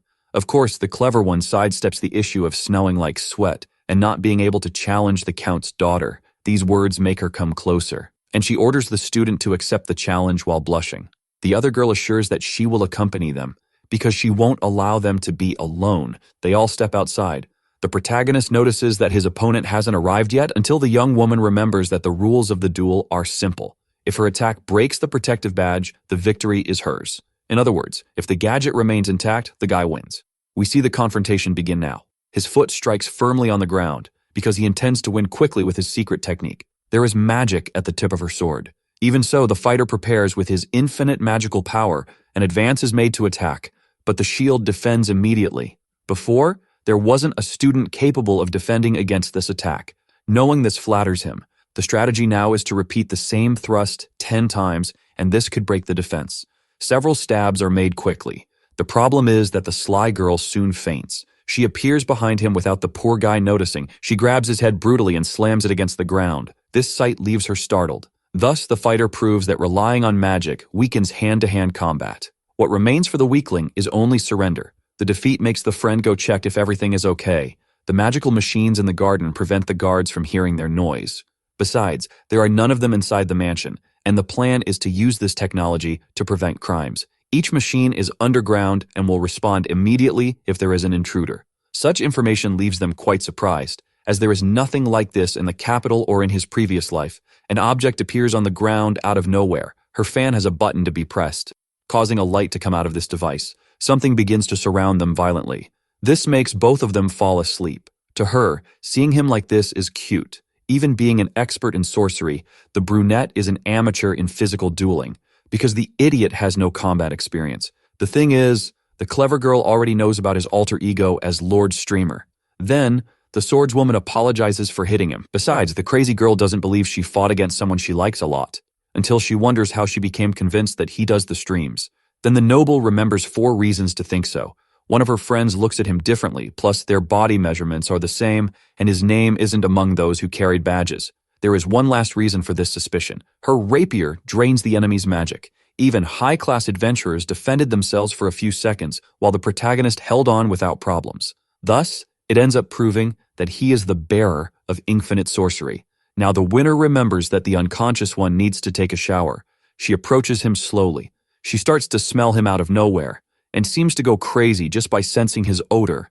So great is her desire that the maiden starts to get more excited, because the maniac finds him irresistible. Her expression is one of someone who wants to do plus 18 things. As the obsessed one approaches, we discover that she is the second listener of the Principality of Randall. Unlike the others from the capital, her nature is that of an impure and intelligent yandere. Someone suddenly appears to attack them from above. A masked figure tries to strike her with a sword. Her disguises are thrown into the air. The one who appeared suddenly is Mira, who is a participant of the Royal Academy and is temporary guard. Knowing this leaves her in doubt about how she managed to enter the mansion. At that moment, the newcomer remembers all the absurdities committed by her rival, until the other regains her consciousness. Her fury was awakened upon hearing that Athena tried to steal a kiss from her charge. Her reaction leads the malevolent one to a conclusion. For all this only proves that the protagonist is Lord Streamer. After all, a princess wouldn't be so enraged if he were just an ordinary student. This deduction leaves the protector in shock, and the other also notes that her opponent's observation is good. Her theory is that they created an organization disguised as a fan club to protect him. Then, the swordswoman proposes to forget all this confusion and join the team. Of course, such an agreement leaves them quite shocked. In this, the clever one begins to show that they are all alike. This is proven when the crazies start to sniff him, to the point of being happy about it, and one begins to approach. Both ask if the new member will ignore their actions, and she confirms. So much so that the newcomer suggests her colleagues visit a support group. Then, the duo makes something clear. They will attack her if something like this happens again. Meanwhile, the charming one continues sleeping. He soon wakes up next to his admirers. Everything that happened is explained to him. Seeing the invader there surprises him, and the intelligent mind wonders about being the local gardener. Upon reflection, the swordswoman realizes she wanted to gather information about her idol and ended up joining his group. No member intends to have fun, but rather to gain the protagonist's recognition. It is a fact that the crazy one underestimated the defense of this organization. So the malicious one makes it clear that she will think of how to overcome all this. Everyone walks around the school afterward. 2 of them talk about the need to protect him, until the allies begin to reflect on how long it took to help him. Now the new participant apologizes, because she will say goodnight to Lisa. Her knocks on the door go unanswered. It turns out her partner is not in the room, but rather strolling in the garden. The issue is that the idiot is always terrified of the insects out there. His reflection is that the missing one had gone outside, with the 4 being the only ones there. None of them managed to find her, even after searching a lot. They are left wondering what might have happened. We see the protector returning from her patrol with a conclusion. There is a chance she has been kidnapped. There are some clues about it around. A group of criminals is exercising their power in the underworld and practicing kidnappings of wealthy people. Knowing this leaves each one there worried. It could have been the Inclyde family, which was ruined some time ago. She apologizes to her friend because it is an emergency. Lisa was part of that family before, and she was disowned before her clan's fall. And the mage confirms that the kidnapped one was a noble. The question is why they took her only now. We see several occultists gathered, and their leader celebrates. Her father considers her a failure and will now use her as a catalyst. One of them asks if this forgotten black magic turns her hair white, and the other tells him to be quiet. Because the so-called Kaguru only cares about money, the world is on the brink of destruction because of the streamer. For this reason, the old man intends to destroy him and tells the poor girl to open her eyes, until he remembers that this, in fact, is a magical weapon with her appearance. This situation leaves her completely distressed. In the past, the refugee protected her. 10 minutes ago, the swordswoman revealed that her partner is a tool. Not even the missing one knew that her family used her money from dirty businesses to harm the kingdom. Her role was merely to engage in a political marriage. Her family gave her false moments of happiness, but her engagement ended up being interrupted for a special reason, and all this changed their relationship. Her family began to despise and abuse her. As the suffering one never lost hope, Athena did everything to save her. However, something seems suspicious in this story. This family specialized in magic to the point of using the kidnapped one as a catalyst. This information was found while trying to save Lisa. It was about a book specialized in black magic. To make matters worse, it is possible that this clan may have acquired a power that threatens an entire country. Such magic can be used to create items from the ancient world of the wizard, and this is possible through the victim of the kidnap. There is still doubt about the motives of these villains and why they are acting only now. As the noble said before, her partner's family was in decline due to her powers and those of her allies, and the marriage was the last resort. Moreover, the missing person's ex-fiancé was a noble from Xandard who recently had his life cut short. Thus, everyone questions the reason for the end of this engagement. This question makes her quite uncomfortable, to the point where she can hardly respond. The culprit of this breakup was Lord Streamer. At that time, the content creator gave love advice about her foolish fiancé. He tries to remember when he did that. When he recalls this situation, we find out that this episode led to an investigation that broke their relationship. Such was the confusion that they discovered the involvement of the guy's family with enslaved people. We find out that the missing girl came to love live broadcasts, to the point of doing anything to hurt him. We see Maria ready to act at this very moment. The critical state of the situation shows that there is no more time to waste, and the planning for the rescue begins. At this moment, Kanata makes it clear that he wants to help. Even though he hasn't known her for long, such words leave them surprised. But in reality, the mischievous ones became excited. Everyone starts to ride for the mission. He gives the instructions on what needs to be done, and the moment is quite bad because they need to cross the border as soon as possible. Until the protector remembers that the Count is not hiding in his country, but rather somewhere in the principality. After all, the sly one did several investigations. Everyone is surprised to learn that the clever one searched an entire country. This feat was truly incredible. Despite all this, Mira continues to act quite strangely. The group begins to wander through the woods. Then, Maria comments that, in the place of the missing girl, she would tell Lord Streamer that this incident is not his fault. Besides her reflection on the liberation of the enslaved and her thought that condemning evil acts is not a sin, hearing these words leaves him quite surprised, because her conclusion is that the masked one should go home, repent to the saint, and move on. At this moment, Kanata comments that these words would make the content creator happy. Thinking that she is saying this directly to her idol makes her blush, to the point of dreaming about the moment they will marry. Everyone arrives at the enemy headquarters. An arrow flies in their direction. However, it is quickly kicked away. His first target was the boy, and the guard soon notices him and recognizes him as a Kaguru. Knowing this leaves him in shock. Now it's time to put the plan into action. Earlier, Kanta reflects on how his allies are specialists in reinforcing the body with magic, but if they face dark magic, his powers will be more effective. Part of the plan is to move the vanguard underground when the opponent arrives. We see the protagonist strengthening his feet and his friend preparing an attack. Her thrust sends him soaring into the air. The fact that she is working alongside him makes her quite nervous. One of the idiots soon notices that he has lost sight of him. Then, Mira appears behind another adversary to brutally attack him without him being able to defend himself. Athena also jumps skillfully, delivering a crushing kick to his face. His fall towards the ground begins. The third student awaits him, charging a blow, which is fired with tremendous force. We see the protector noticing something on the ground. She then opens her bag. It is a flute used by the bandits to communicate. The only way to ensure that their idol escapes is by taking out all the thieves. Sometime later, each of them begins to surround them. The wrongdoers encircle them, demanding apologies. They do not seem at all willing to cooperate. Meanwhile, Kanata continues flying. His friends are ready to destroy them, while the old man continues torturing the poor girl. The three Yanderes confront him. The wizard continues hovering over the captivity. Even though he won't take fall damage due to the enhancement, it is still frightening. One of the hooded figures comments that the invaders have found them. At first, the scoundrel did not intend to take lives for his daughter, but he changed his mind and wants everyone to face the ruffians. This means that the old man will be left without bodyguards. It happens that, with the ritual being completed, Lisa will protect him. They comply with the orders and demand that the reward be ready. The issue is that the maniac's plan is to reap them too. Something lands heavily on the ground. Someone questions him if he is part of the inclined lineage, and this question infuriates him. He soon realizes that it is a royal knight, so much so that he believes Kaguru betrayed him, but this sudden appearance is none other than the protagonist, who is surprised to see her in that state. His question is whether the terrorist is ready to pay for his crimes. These words seem to frighten him, but it's too late, because the poor girl breaks her shackles. Now she is nothing more than a puppet of dark sorcery. Everyone is surprised to see her awakening. Her evil spell begins to emanate, and a bearded man gives her orders. We see the kidnapped girl obeying the command to attack Kanata. A hand suddenly pierces his body.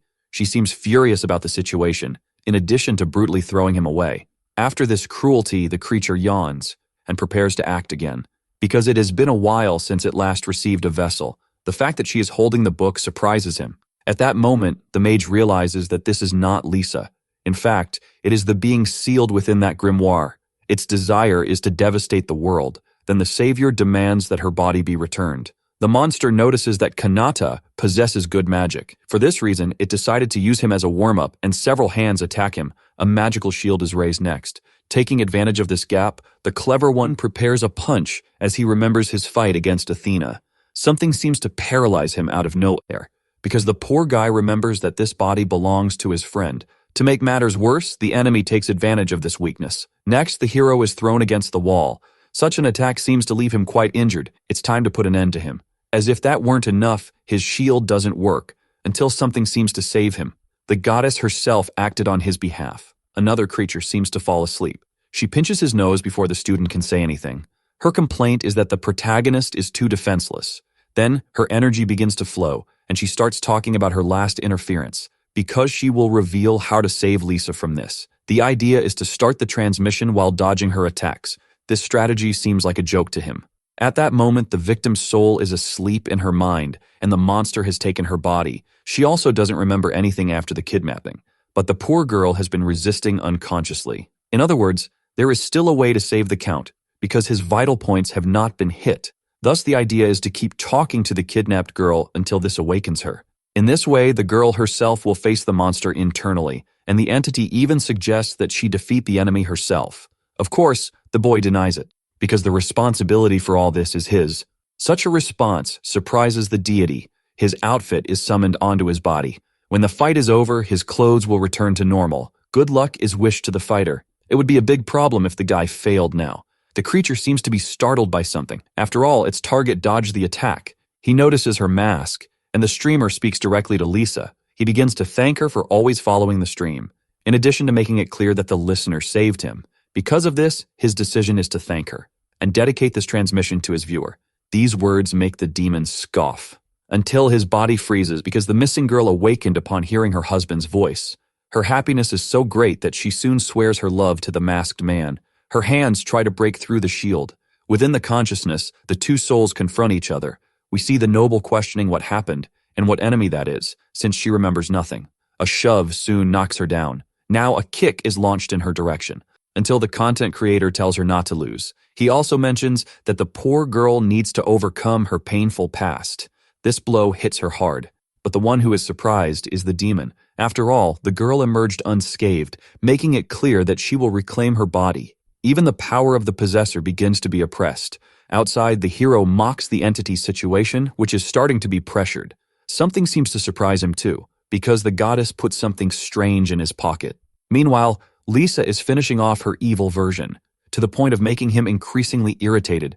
Her aura also disappears out of nowhere. This is the perfect opening to advance. They move towards each other. The opponent's punch is quite weak. After all, a weakened body will not cause damage. His brutal counterattack begins. However, it's just headphones being put on. When the sound starts playing, the discomfort is visible. It's an ASMR from one of his allies.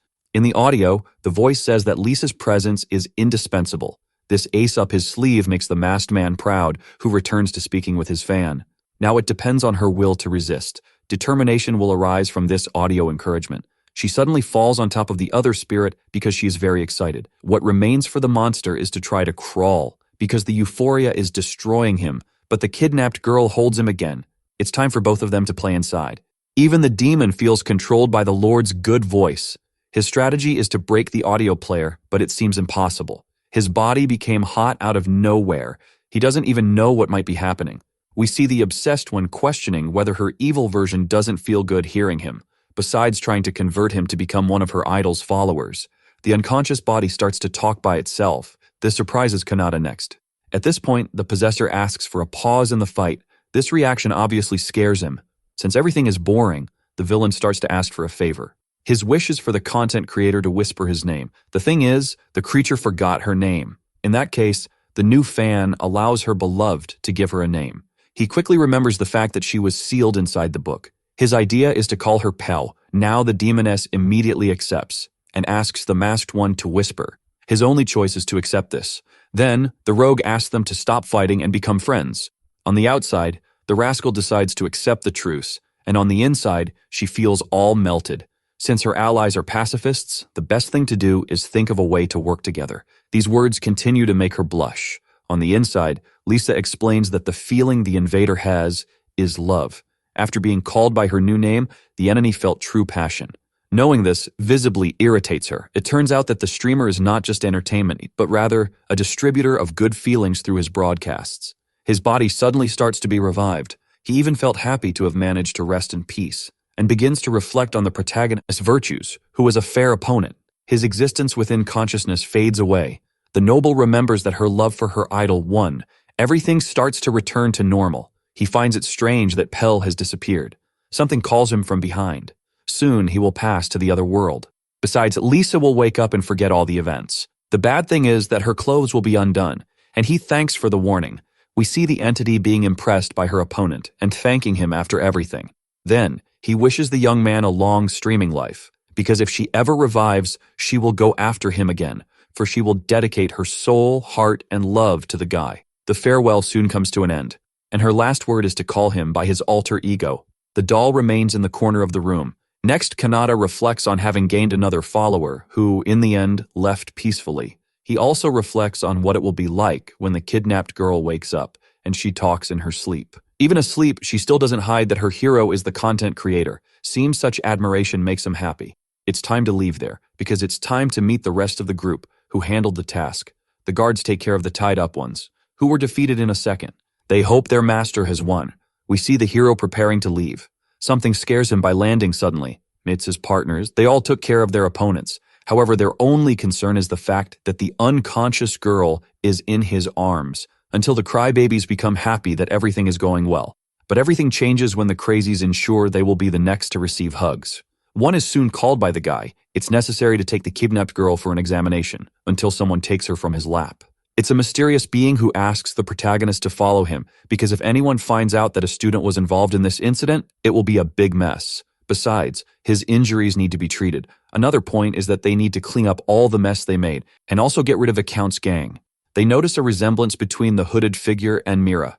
Everyone concludes that it's time to go home. This mysterious individual hops away. Athena brags about having received orders from him. Then they notice that the wizard's coat was left behind. Out of nowhere, the crazy one cuts the piece of clothing. This infuriates Maria, who prepares to attack. It turns out that her idea is to divide the jacket into 3 pieces so everyone can have a bit of his scent. Seeing this calms the frantic one down. Feeling that smell again makes her tremble. Both soon reconcile after the misunderstanding. We find out that the enemies will go through a trial. Then the swordswoman apologizes to her friend. At this point, Lisa assures that the only ones to blame are her bad relatives and her naivety. A hug is given with great strength. The gratitude is visible on her face. The thank you is soon verbalized by the sufferer. These words leave her partner emotional. Tears stream down the brunette's eyes. Both feel embarrassed by the situation. The memories of last night have been erased from her mind. Her belongings were damaged and her body was in terrible shape. Despite this, everything seems quite full. It's like the times the duo stayed up listening to the streams until the tired one falls asleep without realizing. Then, the noble one leaves and lets her rest. As she starts her work, the polished one reflects on the graduates. She wants to rest a bit before setting them off in peace. Out of nowhere, the live starts and it leaves her stunned. The despair on her face is clear, because she thought he was sleeping due to everything that happened. Her fear is huge and quite exaggerated. Another thing that terrifies her is the fact that it's being broadcast from inside her mansion. She runs out to check, until she remembers her other allies. It's only fair that the maiden wakes the other two so they can watch together. She soon approaches one of the rooms. We see her bursting through the door to wake her up, because it's time for another broadcast. It turns out everyone is sleeping together. Her confused emotions prevent her from getting into the mood for the stream. Something seems to bother her even more. If the protagonist is sleeping, it's obvious that there's no one to broadcast. So who is behind this setup? Being woken up early annoys the blind. She quickly becomes happy upon seeing her idol online. Her surprise ends when she sees him sleeping. What scares her the most is realizing he's there in bed. Everyone is watching this live. The sleepyheads are starting to recover. Mira looks at her beloved. Then she heads towards her friend. She analyzes the whole situation carefully and finally understands what happened. The two questions are, who is streaming in place of the Lord and why they slept with him? Because no one was in the room when Maria fell asleep, and the protector prepares to explain. It all started when they were in front of the hospital and it was time to return to the mansion. He was informed by the guy that he would start his broadcast at that moment. Knowing this immediately makes her happy, so much so that she bounces around everywhere and even clings to his legs, until the little one concludes that his idea is to create an alibi. He understood through Lisa that his words change the lives of others. Her conclusion is that streams can save lives and give hope. After all, some cases narrated in the broadcasts made listeners change countries. Her idea is to continue streaming remotely through a subterminal. By connecting to the main equipment, it's possible to send radio waves to the hardware. It sounds like a Wi-Fi connection, and Mira realizes that this makes it possible to stream anywhere. The issue is that the transmitted audio will have a delay of 5 to 7 hours, meaning it will be broadcast in the morning. Now the girl must return and rest. He thanks her for all the help. The little one stays ready to listen to the next episode, so much so that the guy notices that she is one of his most dangerous fans. Returning to the present, they all discover that there is no imposter speaking. And yes, a delay of a live that has already happened. The two are shocked to find this out. We see the duo giving the jacket piece to the third member. They all prepare for the moment of relaxation. They soon smell that rag, just to go to paradise because of the odor. The contents of the lives were about how to eliminate conflicts and prejudices as a way to fulfill the promise to Pell. Some thought it was just childish fantasy, others believed in those words, so much so that several countries ceased fire. As the crazy slept after smelling so much, they missed the live. Now Athena remembers that she will listen to the file later, but there is still a problem to be solved. We see Maria asking if Kanata did anything to her while she was sleeping. Then, Mira prepares to reveal. Both are anxious about this answer. Nothing happened, to the obsessed one's sadness and her rival's happiness. That day, after finishing everything, he was extremely tired. So much so that he took a nap. His follower decided to take him to the room. She took off his clothes and picked him up. And her room is the same as the blonde's. So, the protector also reached her limit. That's why she decided to take a 30-minute nap. Time ended up passing more than she expected, until Athena came to wake them up. This misunderstanding is finally explained. If it were any other room without Maria, the protagonist could have been stigmatized as a pervert. She seems saddened by this. The lesson learned is that everyone needs to learn from their mistakes. Something seems to make her very alert, so much so that she quickly disappears from her friend's sight. They all notice that Kanata has woken up. He desperately apologizes for having slept in the wrong room, and he is startled to see them gathered there. Both calm him down regarding what happened. It turns out that Mira felt his presence and ran away because she didn't have the courage to see him. Remembering last night, she concludes that she ended up falling asleep out of nowhere. Her admirer tries to soothe him and assures him that everything is fine, until the boy remembers the jacket he dropped. The problem is that his piece of clothing has been reduced to rags. The duo makes the excuse that it has already been recovered and the responsible soldier is reporting back. The trio decides to go for breakfast. Then Maria notices that it's her chance to take advantage. We see a group thanking their superiors. Everyone arrived just in time. His allies were worried about his disappearance. Someone appears explaining that the missing one went for a stroll in the artisan district. Besides that, he went to research the magical device given by Lisa, and Athena feels happy for having fulfilled her role as a wife. They believe this excuse and leave. But the swordswoman pulls him back again. Her thanks are for everything the boy has done. She also asks if it's okay for Mira to stay there a bit longer to train the soldiers. He assures her that everything is fine. A group of girls seems to bother her. Next time, the swordswoman comments that she will visit him in the royal capital, to stay by his side in his dormitory. Having been a noble for a long time, she also wants to live a normal life. Her wish is to stay and learn from Kanata and his way of living. She mentions if the guy would like all the policies of the principality to be by his side, until she corrects herself and questions if the protagonist would like to have her by his side. Of course, the poor guy feels awkward and notices that the crazy girl is willing to sacrifice her nobility. One of them hates the fact that men and women are kept apart. Students are enjoying the trip. People love his streamer side, while others recognize him only by his real name. He reflects that he is still very inexperienced in this new world. What is most important to him are the streams. And outside of that, he feels like a mediocre person because it is through the live that he feels he can do something great. In his other world, he noticed that streamers were sociable people. Then he catches the attention of his colleagues because of the report. Despite this, he made many discoveries about friendships during the trip. The goddess seems proud of these achievements, but this story is not over yet, because streaming has become the center of attention. She seems very interested in the situation. Many people have been changed by his words, and conflicts have decreased, and the popularity is proven by the success of sales. Even the tourism industry has been intensified. Even academics have started studying the streams. Even though it went wrong, Athena's plan to gain unlimited power caught her attention, and the fact that Kanata is a foreigner in a world with a different common sense makes the concepts change. In other words, the divinity is curious about what he will do when that magic is conquered. The reason for this is that this ability is impossible to be conquered, since it was granted by her directly to him. The entity balances her apples with one hand. However, Lord Streamer is doing very well, and a danger may come after him. Out of nowhere, the doll wakes up again. He stretches after his sleep, and notices that it is a very dusty place, and the conclusion is that to deal with new threats, the protagonist will need new yanderes. The royal capital should be safe. However, there are several crazy fans, all wondering if their idol has returned to be devoured by them. His doubt is whether someone has already started to act. Many days will be quite lively. Then, the creature eats her cherries and gets excited about the new possibilities and adventures. The graduate students returned to the academy and Maria went to work as an officer. The rest went home. Meanwhile, the protagonist was hiding in the back of a brothel. He is spotted by a new duo. Alfana and Kana congratulate him and ask if it was fun. One apologizes for not having picked him up, and he understands, as it would cause a great commotion. They were going to go out together that night. The problem is that the brothel will have a festival, and the request to leave was denied. This makes her sad for not being able to accompany him. For this reason, the idea is to have him as a client. This advance makes him nervous and causes him to flee. The little one tries to talk to her idol, until the boy stops walking and the short girl reflects that this could be a meeting. He approaches her again before leaving, because he would like her help to release something. These words make her feel all embarrassed. While eating, the poor thing feels disappointed. What was accumulated was just his report. In this, her reflection is on how much she has waited for him. All these thoughts lead her to a conclusion. Out of nowhere, the crazy girl thinks about tying him to a chair. Her thoughts are obviously plus 18. The report is finally completed once and for all. She feels grateful for her acquaintance's patience. The girl reflects on maintaining her posture for being a saint. He needs her help to get rid of some people, because it's necessary to talk about something that happened in the park. She is aware of what has been happening there. Besides, the protagonist remembers that there is no need to talk about Belle. The last incident seems to leave her embarrassed. So much so that the boy notices her discomfort. The statue was wearing something new again. It was a streaming hoodie.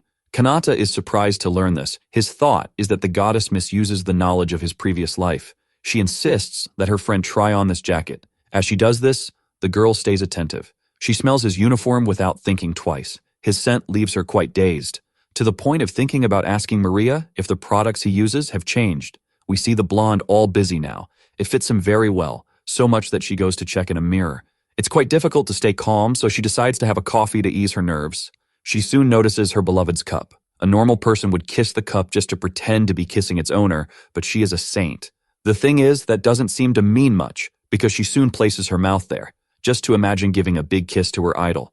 Then the guy returns after trying on the clothes. Not to mention, he notices the disappearance of his drink. Now he ponders what he will do after finishing his report. His idea is to go to the castle tower next to her. Hearing this seems to surprise her right away, because of course the clever girl agrees. They both stroll together through the city. They visit shops from all corners. They try desserts sold on the street. They both love the taste of the ice cream. Until Alfana gets startled by what she sees. It's a clown doing an amazing performance. Something shocks her in this whole situation. Then, the trickster extends his hand. Her face turns red immediately. The duo intertwines their fingers next. They start walking and feel a lot of embarrassment, until they find a very beautiful place.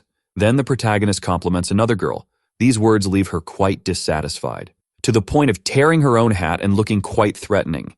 The idiot apologizes for this mistake, so much that he asks for forgiveness for not revealing his ties to the demonic tribe. Hearing this makes her blush and still feel stressed, to the point of considering him very kind and defenseless. Her concern is what might have happened between her idol and the demoness. The fact that she is a prestigious diplomat gives her access to specific information. She immediately regrets having hurt her. Then the clever girl notices that her dear one feels unwell, and she tells him to lay his head on her lap. This reaction obviously surprises him, just for the politics to keep insisting. What's left for him is to obey. He soon lays down on her legs. This seems to make her happy right away. It was all just a joke at his expense. So much that Kanata really thought he had annoyed her. Just this physical contact makes her salivate. Even though it was a pretense, her words were sincere. Even so, if she or Maria get into trouble, they can count on the wizard. After all, both helped him during his loneliness and are more than friends. The short girl soon starts to reflect that everyone believes the dark-haired boy is someone important. Then the poor thing begins to speak from the bottom of her heart because the news of what happened in the country drives her to despair. All the risky adventures her beloved went through left her very worried. Only his powers could save him from those risks. But, regardless of that, he needs to take care of himself before wanting to help others. The risks leave her quite anxious, fearing that her protected one might be in danger. Inside, the crazy girl assures that she will tie him up if necessary. But the hero approaches her. This closeness seems to scare her right away. He keeps getting closer and closer. It was just to wipe away her tears. This act of kindness makes her even more enchanted, until the saint scolds him for using his hands, because her desire is to receive a gentle caress. This leaves both quite embarrassed. However, they soon take it all in stride, until they start to laugh. After reconciling, he again apologizes to his colleague. Moreover, he comments on continuing with his streaming. Then he reflects on everything that happened in the Principality of Randall. Your goal is to make even better broadcasts. Upon reflection, your conclusion is that you still intend to try many things. No one will stop you from venturing out there. If something happens to him, it's because of the man he has become. Then he reveals that his wish is for Lord Streamer to have her support. Hearing this, the girl looks visibly impressed. At first, her feelings were for his alter ego. As time passed and she got to know Kanata, she began to want to learn more about him. For this reason, it is impossible to follow his request. Little by little, the woman becomes increasingly embarrassed, and something approaches from behind her, until she confesses her love all at once. To her surprise, her beloved has vanished. The rain starts right after. One of the residents wonders when was the last time this downpour happened. The other two comment on how the capital's humidity rose out of nowhere. She soon falls to her knees upon seeing his disappearance. A creature watches her from above. It is a demoness recognizing that something like this would occur. We discover that the saddened one is the founder of the fan club. Rushia introduces herself as a member of Shrews's capture squad. At this moment, Kanata will live in the demon realm. She smiles falsely and draws her cross. This act seems to panic the horned one. 5 minutes ago, someone seems to be tracking the content creator. We see a creature dealing with its accumulated work. One of its assistants calls it to see the protagonist after finishing its tasks. Out of nowhere, the executive disappears. Because it reached its limit at work, the strong gust of wind made him faint. His captor assures that she will never allow him to escape. He gradually wakes up, questioning what happened, until he recognizes who is holding him. As before, he was curious about the demon's home, so he decided to take him there, but the poor guy doesn't remember saying that, until he worries about Alfana, but the monster tells him not to think about that and to prepare. Both enter the portal. The idea is for all fan club members to have some chance. One of the rules is to reach an agreement with their hero and not just go with the flow. The fact that he has disappeared from the capital visibly affects her, so much so that she seems quite different from before. Demons fly around her home. He finally gets to know the dwelling of the demonic beings. This is the house of his admirer. Something soon surprises him. A cyclops appears out of nowhere. Upon seeing him, the malevolent one assures that he is her visitor. When Rushia wakes up, the one-eyed must send her to the castle, but he still feels suspicious about something. After all, he feels a great fear of his commander. She can do whatever she wants by the authority of her lord, who is on vacation. The reason he trusts her so much is that they are childhood friends, and now the crazy one manages the castle's finances, which is a big lie. Someone suddenly approaches him. Seeing this person leaves him in shock. The fact that she is dressed in a very revealing way scares him, so much so that he receives the order to put on more presentable clothing. In this, the other horned one changes clothes and introduces herself as responsible for external relations. Her tribe is succubus and loves to listen to the streams, just as much as squeezing men whenever she can. These words leave him quite surprised. They both introduce themselves and say their names. It seems that all the demon tribes are doing well. This compliment makes her happy with her behavior. The other one, however, becomes jealous. It's time for them to eat after traveling so much. The visitor loved the whole banquet, when in fact, he seemed quite scared of that strange dish. No one expected a human to sit at the demon lord's table. All of this is due to the streamer who suggested ending the war. Everyone heard his words in hell, and the Supreme King decided to connect as well. Knowing that such an evil entity admires him leaves him in shock. Despite this, he feels honored, and a servant interrupts their ceremony. There is an urgent discussion about work. She assures that it will be quick. It will only take a blink of an eye. Normally, only adventurers reach this realm and guests are rare there. Instead of adventurers, she wanted her idol to come. Her greatest wish is to have the opportunity to squeeze his infinite magic. If it were his will, she and her friends would treat him very well. The stimulation begins to affect the poor guy's mind, until her approach leaves him very surprised. Her request is for the protagonist to help cool his body. The thing is, the boy is still underage. Out of nowhere, the lucky one seems to vanish. Someone managed to get him out of there first. An acquaintance of his saved him. This deeply infuriates Ruchia, because she was talking to the guest. Of course, the brute doesn't take this well. Both are about to face each other, but the chief of the malicious one is looking for them. Then the rascal quickly leaves. He asks them to stop fighting. However, both are childhood friends, and this conflict is part of their routine.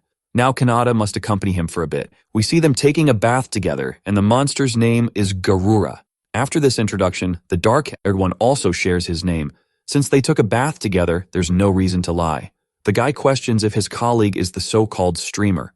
Upon hearing this, the clever one tries to change the subject. His magic levels have always been quite suspicious, and after a certain broadcast, the suspicions were confirmed. But this will be kept a secret from the great infernal chief. His idea is to set up a good date for Shruza, and without relying on magical detection, find the protagonist.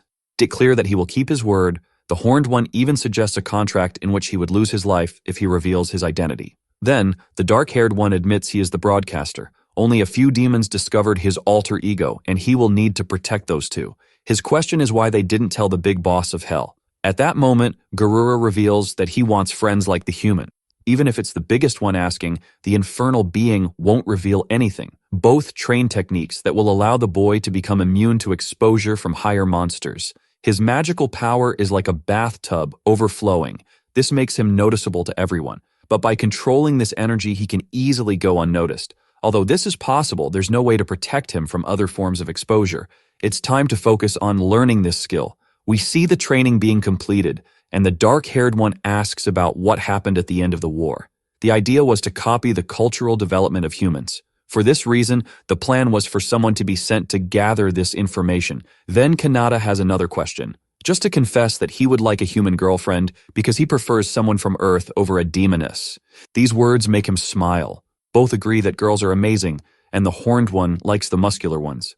Something suddenly seems to explode nearby it. They prepare to act as soon as possible. The invaders apologize and comment that the job has already been finished, but they got carried away and destroyed the wall, and the two get excited upon seeing the naked streamer. Of course, they are incredulous at this destructive madness.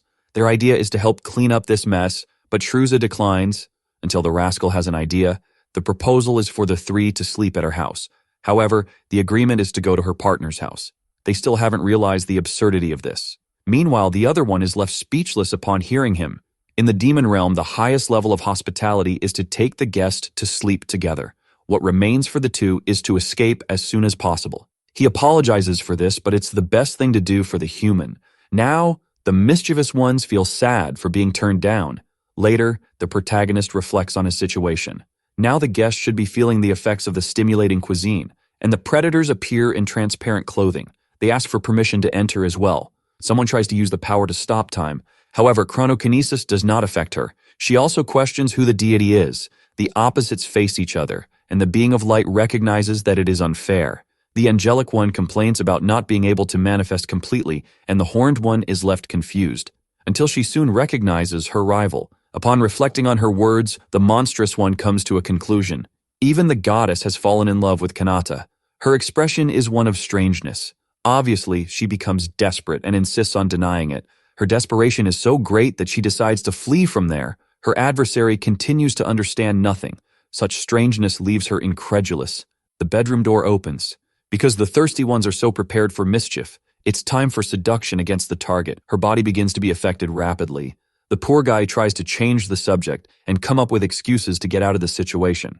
Nothing he says has any effect against the naughty ones. This situation becomes increasingly critical, to the point of finding the daring pajamas strange. Un lie down and surround him, saying that this is how they eliminate bacteria. His senses may not hold up during this battle, because the seduction of the Yandere succubi can overwhelm him. It turns out that the results of the battle will be revealed because the demon girls broke a fan club rule. It becomes increasingly difficult to withstand the seduction. His consciousness is being affected by his desires. It's time to feel the affection of the demon realm. He soon becomes alarmed upon discovering this method. The manipulation of magical power is effective when applied to oneself. If this energy escapes from his body, he will become vulnerable to the opponent's abilities. And the same goes for mana. Your ability is to quickly use a mystical armor. With the breaking of the seduction, Rushia is astonished. To calm down, her method is to remember her mother, only to end up falling asleep. An hour passes and both continue to surround him.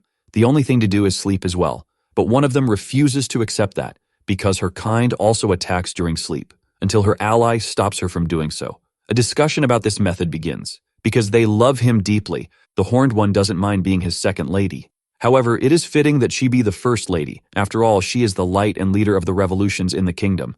That's why the powerful one deserves a reward. Her accomplice offers to start the warm-up, and quickly goes into action, but they cannot break the fan club rule. Rushia seems to not care at all. A karate strike stops her brutally. Simply being by his side already makes her happy, besides hoping her ally reconsiders her attitude.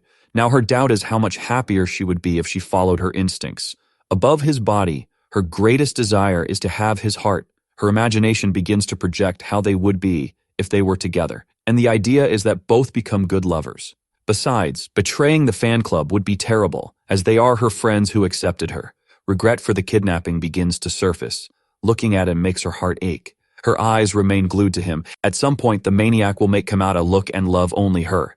Soon his sleeping face will belong only to the Horned One, until she starts to confess her love to the dark-haired boy. She continues to admit her feelings without stopping. At the moment, she will keep her patience, and will only sleep next to her beloved. Nothing happening relieves the goddess, and her servant questions her.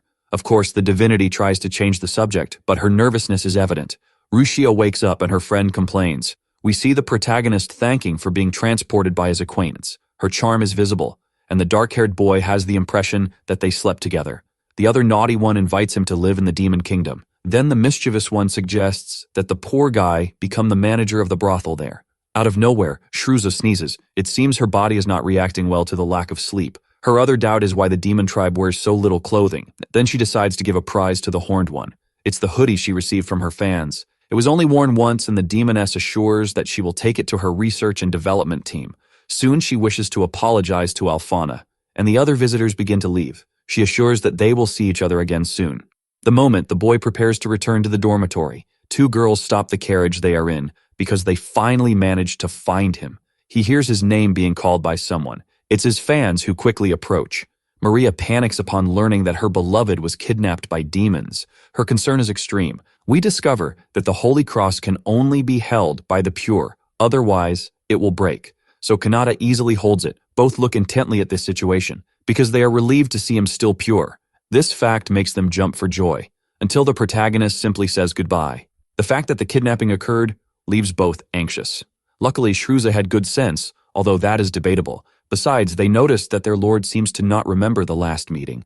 This situation makes her quite anxious, but she will make sure to recover that. And then she grabs her partner's shoulder, because the maniac knows what happened to his jacket. Such an expression from her makes the other fan anxious. Now the demoness happily works wearing her beloved's hoodie. Her work is done for today. Her efficiency was tremendous. She even finished what was overdue.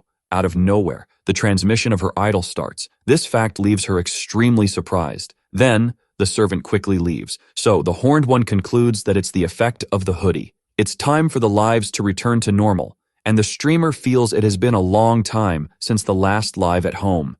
Two of them continue snowing the rags, so much so that they feel jealous of the fact that he thanks the other super chats. We see the content creator commenting on what the best place is to propose or be proposed to. A forest field would be quite interesting. It happens that the rogue remembers that if a beautiful girl confessed, any guy would fall in love. Upon hearing this, they quickly set off to follow his tips. We see Shroza looking at the plains where she lives, and the place has seen so many wars happen that not even a blade of grass grows. Her doubt is how it would look if it were reforested. Something seems to activate in her hand. Continuing the stream, his tip is that couples should resolve their issues in a beautiful place if they argue, because no one would argue in such a lovely field. The entire chat starts to praise him for his dreams. We see the horned girl appear to be happy. Then she acknowledges that everyone is interesting. Then the decision is made quickly. Her entire kingdom will be reforested with the aim of regaining humans' trust. Then she and Kanata will reveal their identities, and her idea is to confess. Everything will be covered in flowers. Garura laughs as he watches his friend's show. Someone complains that there is still a lot of work to do. Rushia also wants to see the live stream. It seems the guy isn't paying much attention. However, he decides to help her anyway. They start working little by little. He brings up a topic with his friend because his advice is that his colleagues should win hearts, not bodies. These words make her happier. As she watches the live, she begins to reflect on her beloved. Her gift wasn't a super chat, but rather an early celebration. Because alongside her superior, she will give dozens of children to her idol. The next day, a giant line formed to buy flowers. A seller starts to display her toys. Everyone mocks her for never having sold a single item. None of her dolls were bought, and her name is Rumimeyu. A month ago, the poor girl tried to talk to a seller. His goal is to do anything that can deceive children, as long as it's profitable. It turns out the girl wants a chance, even if her share of the profit is smaller. Her dream is to bring joy and happiness to everyone. Unfortunately, she is treated rudely by the bald man. She is thrown out of his store at once. Now all she has left is to think about what to do. Soon she starts watching her idols live, because she decides to report her situation to the man. We see Kanata selecting the next comment. It's from the inventor who can't sell any of her creations. Then his advice is for his viewer to sell by the roadside, in addition to making it clear that he supports her. To the present, the poor girl sold everything she had to pay for a month of license, and her stock is still overflowing. Someone approaches her about the store, because it seems they recognize the card game. It's inspired by tarot, and the reason it's not selling is that many don't know how to play. Mira praises the creative ability, as she usually can only destroy things. Next, she decides to buy a deck as a keepsake. It costs 3 copper pieces. It's quite cheap for something handmade. Then the payment is made right after. It turns out the warrior gave 5 silver pieces. The fact that her creation is worth that much makes her happy. This ends up being the motivation to keep trying to sell. She is 26 years old, and all her friends have moved on in life, and it's time to face reality. We see Kanata asking if the short girl spent the whole week in Randall, and she denies it. After that, she closes the book, because her doubt is the reason she went to his room, and the little one dodges the question. There is a souvenir especially for the protagonist. She offers herself as a body pillow. These words embarrass him, and the fool just sends her back home. It's just a joke, because the real gift is on the table. It's the deck bought earlier. The main surprise is that it's the same as his homeworld's poker deck. He gets excited about the idea of playing. It's clear that the dark-haired guy seems to understand how the cards work. When questioned, the sly one dodges the topic. It turns out the fighter wants his teachings. While the girl with glasses laments, the unbearable one mocks the delicate situation. He thinks the poor girl should go back to working in the fields. What remains is to organize her goods. Out of nowhere, a nighttime live stream begins. This surprises her immediately. The image on the phone also scares her. The content creator is in the same place as when he streamed Aurora. Now he will play the deck alongside his friends. The Royal Guard ensures the safety of the broadcast. Seeing her product in the middle of the program shocks her. The chat soon goes wild with all of this. Everyone practiced a lot for this game. Today, the security brought a souvenir. At this moment, the chat seems to not like the idea of playing very much. Seeing these reactions, the seller becomes scared, but the streamer assures that it's a toy capable of reigniting childhood in adults. Hearing this definition seems to make her curious. We see the deck being prepared. Everyone notices that the host seems more excited than usual. First comes the explanation of how everything works. 53 cards are randomly dealt and pairs of the same number are removed, plus each hand cannot be revealed. The special card is the Joker, which does not form a pair with anything. He compares himself to this suit. Besides that, the masked one is having a lot of fun. As he explains, the game keeps rolling. The demonstration is nearing its end.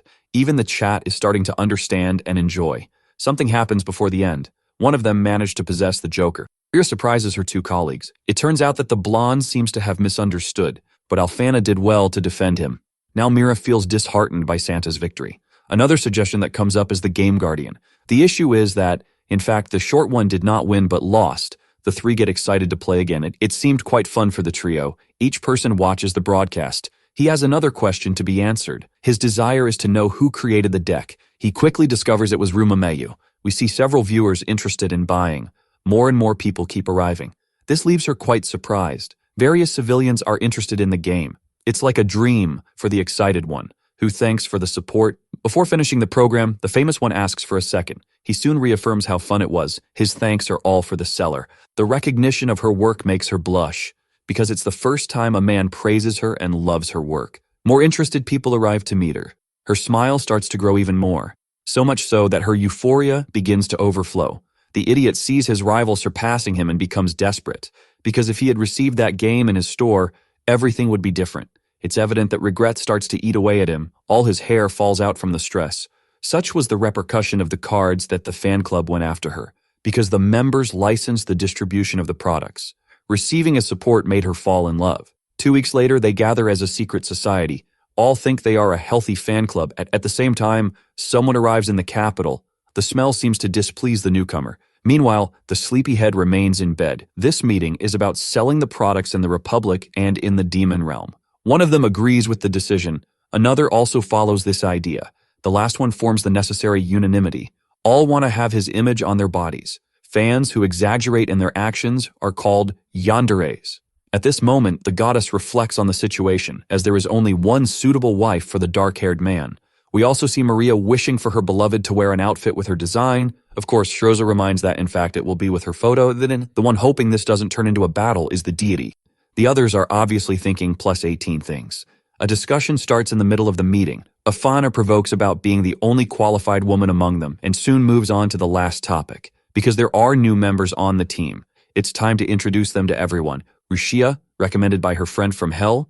Athena, sent by Representative Maria. They are observed by the veterans. Thus, the rules need to be reiterated. One forbidden thing is to contradict the Lord's intentions. Hurting him is also out of the question. Only those chosen will be his official wives. The newcomers are questioned about understanding the message. Immediately they agree that they understood. To avoid any risk or rebellion, the short one needs to reaffirm her position. Gradually, they all leave there. The horned one catches the attention of a colleague. Her seduction skill makes the infernal think Kana is a succubus, because it's the first time she finds a lady so seductive. It turns out the woman comments about being a brothel worker. Knowing this shocks the newcomer. Her desire is to become the older one's disciple. Now Mira is going to talk to the other demon, because the ruler of Hell showed her realm to Kanata, but she didn't do anything beyond that. The short one heard that the cuisine there is great and would like to try it. Of course, her ally will do that, and the other duo goes to the dormitory. Maria calls Athena to accompany them. Out of nowhere, the noble disappears from sight. It turns out the aristocrat is introverted. Someone watches them from the top of the trees. After a while, the protagonist finds the prince strange. His reaction leaves his friends angry. At this point, the blonde remembers something. Her desire is to get an autograph. Someone rings the doorbell out of nowhere. This seems to negatively surprise her now, so much so that it prevents her from opening the door, as she created a barrier. Since it's impossible for someone to have knocked, the sorceress decides to act quickly. A swift movement knocks out the first one.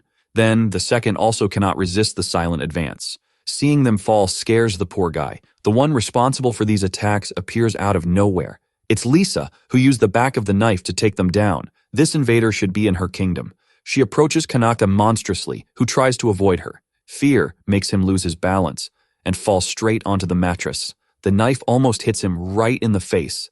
In a sadistic manner, the brunette questions how her beloved did this, because bringing women to his room is betrayal. Also, being lived for countless people is a form of betrayal.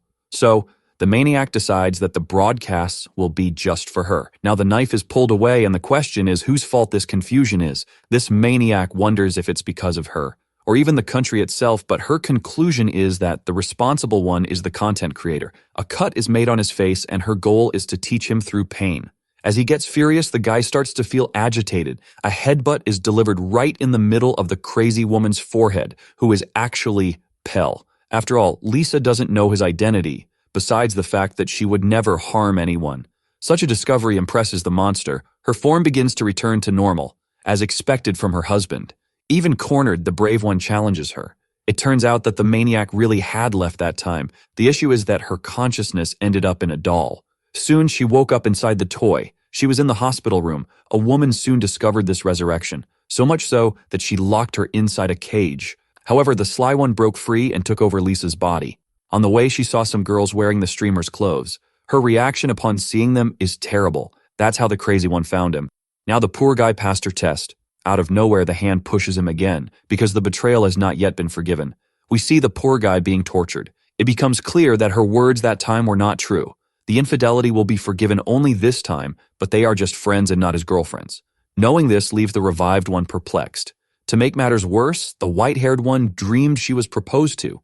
It doesn't matter, because in her mind it's true, so much so that the crazy one accepted the proposal. The risk she represents frightens him. Then she asks if the protagonist didn't dream that way too. In her mind, the streamer wanted to have children quickly. It's his destiny to accept this decision, until he remembers a strategy. Then he asks the maniac to turn around. He starts to prepare for the plus 18 things. Something seems to surprise her out of nowhere. We see the sly one using his body reinforcement to escape. That chase begins intensely. The plan is to keep her away from the bodies of the two unconscious. In other words, the best thing to do is to keep her occupied. Besides wondering how he created such a monster, from afar he seems to spot something. That something is the carriage, which can help him. Quickly, he asks for a ride to the deserted area. A recognized figure is soon waiting for him there. It's Athena herself. Now the crazy one spots her rival. The toy is dropped on the ground. Because her fury is directed at the noblewoman, the intention is to attack, to finish off the swordswoman. This confusion leaves Kanata completely lost. Then, the defender draws her sword. With a single strike, the villain is easily defeated. We discover that the carrier pigeon was the one who warned about the streamer's escape.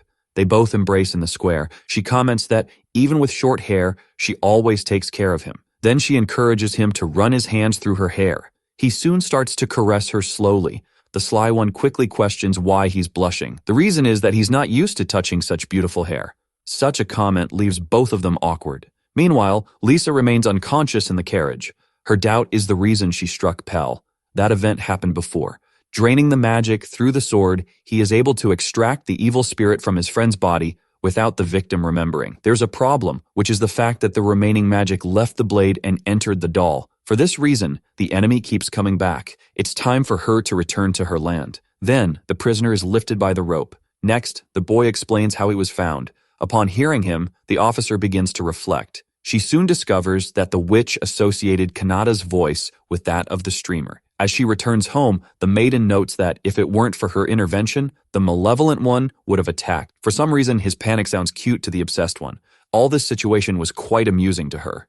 We see the unconscious one questioning why she's in the carriage, and her friend explains. Another stream is going on normally. Maria assures that she will stay quiet until the end. Her beloved acknowledges that he can't concentrate, and Alfana guarantees that she will never mess up like that again. Back in the Demon Kingdom, everyone enjoys together. A donation happens near the end of the stream. It's a very negative feedback. A troll hadn't appeared on her show for a long time. Seeing her beloved being criticized infuriates the blonde. The demonesses become furious about it. Kana has the same reaction at that moment. Even the saint also gets enraged. Two others also become possessed. She thanks for the support but feels embarrassed. The poor guy who sent the hate becomes scared and apologizes. Violence is not something the protagonist likes. If there is to be a fight, let it be with love, like the parents do. Noticing the situation, everyone calms down. A message is left for all the listeners who defended her, and it is a thank you for so much support. It's time to go to bed after the show. Mira was moved by the words. She soon becomes angry when she is practically expelled from his dorm. Tomorrow will be a big day, even if she doesn't remember what will happen. A teacher asks Kanata to do a magic demonstration for a high-level class. Besides that, the others will have important obligations. The next morning, the little one seems quite excited, so much so that she is recognized as very cute. She is soon informed about the place where the magic practice will take place.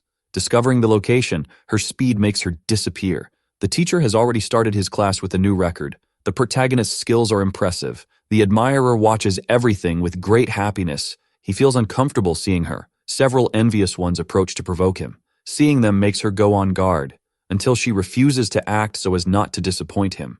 As the streamer renounces violence, the old man tells the group to demonstrate their skills. The first one invokes his spell, just to splash water on the dark-haired guy's face, but the humble one doesn't care about that, and takes the insult in stride, without retaliating. Watching all this anxiously is Mira. Even after everything, the dark-haired guy will need to do more demonstrations soon. Despite that, the mage is doing well. One of the girls becomes furious upon learning this. Suddenly, a jerk expels a student from the bathroom. Because a plebeian cannot use the bathroom, each unbearable one mocks the poor guy's situation. The ugliest of them continues to harbor resentment towards Kanata. Someone enters the bathroom out of nowhere, and the bald guy finds this appearance strange. He tries to make a joke with the intruder, before he completes his stupid sentence. His head is smashed against the wall. The others are stunned by this. Then, Mira cries for having disappointed her beloved. Everyone is startled to see her crying. Even though she knows that violence is wrong, she couldn't suppress her anger. The leader of the oppressors keeps questioning what happened. Two henchmen advance towards her. The whole bathroom gets messy after this fight. A pile of bodies is beneath the dark-haired girl. Her expression is extremely cold. To make matters worse, the maniac knows the name of the last one standing. Knowing this makes him quite scared. As if that weren't enough, the obsessed one has all his data. Gradually, the bully becomes more frightened. It turns out that her husband dreams of a world without prejudice. People who spit on this dream will not be forgiven. If he oppresses someone again, a punishment will be given. This vision makes the weirdo quite apprehensive. For each victim, a relative of the fool will disappear. This pressure makes him apologize, since the fool must apologize to all the students. But there is more to be done. A powerful kick is unleashed. The impact makes him get smashed against the wall, because violence is a way to discipline with love. In the end, the crazy one rejoices for not disobeying her beloved's teachings. Followers who value the protagonist's words will protect them, even if logic distorts. After the humiliation, the annoying one approaches. Everyone begs for his forgiveness and his mystical teachings. From above, Mira observes the situation. The fighter's mission has been accomplished, and at night, she watches a broadcast. In a live stream, the streamer asks if the unnamed princess's finances are okay. Being recognized makes her very happy, so much so that her excitement makes her unable to stay still. Knocks on the door infuriate her for being interrupted. Even Alfana can't sleep with so much noise. A butler came to call her for a meeting because her father wishes to have a conversation. The royal family finally gathers. As a princess, the blonde studies and trains gaily. Everyone is proud to know this. However, the king has another question. If his daughter is the donor of the Lord of Streams, she quickly confirms that she is, so much so that she apologizes for only donating using her money, and the old man admits that her honesty is admirable. Getting straight to the point, the man prepares to speak. Her account is frozen so that she stops the donations, and soon her stay in the dorms will end. She tries to explain that her idol is not a bad person. It turns out that spoiling someone beyond measure can be harmful. Letting someone live on their own helps them evolve, which is why the princess was allowed to go to the dorms. In this, the crazy one goes after her own father. The rest of the family is shocked by what they see. It turns out the obsessed one has been saving money for her wedding with the content creator. Her father is astounded to learn this, because she is a member of royalty. Besides, the streamer cannot marry a fan. These words leave the young woman furious, to the point of declaring the monarch is ruining her love life. He is completely confused upon hearing her. Then the queen approaches her husband and comments that the poor man has been immature. 3 days pass and the fury remains on her face. Even the protagonist thinks he has some blame. Her words seem to surprise him, because the sly one suggests that her beloved try to improve her mood in every way. Out of nowhere, she seems to have an idea when she looks back. There's a fruit and potato stand there. Due to having faced financial difficulties, his goal is always to save, because he has suffered from inflation before. All the money he earns through the streams is much more than he needs. She notices that she hasn't seen as many donor comments as before, because the nameless princess has disappeared. Upon hearing him, the blonde suggests a meeting with the missing one. She reveals herself as the streamer's donor. This news seems to impress him immediately. His hand reaches out to his fan, a kiss is given on her lips, and the two begin to do more 18-plus things. All of this is just a daydream of the infatuated one.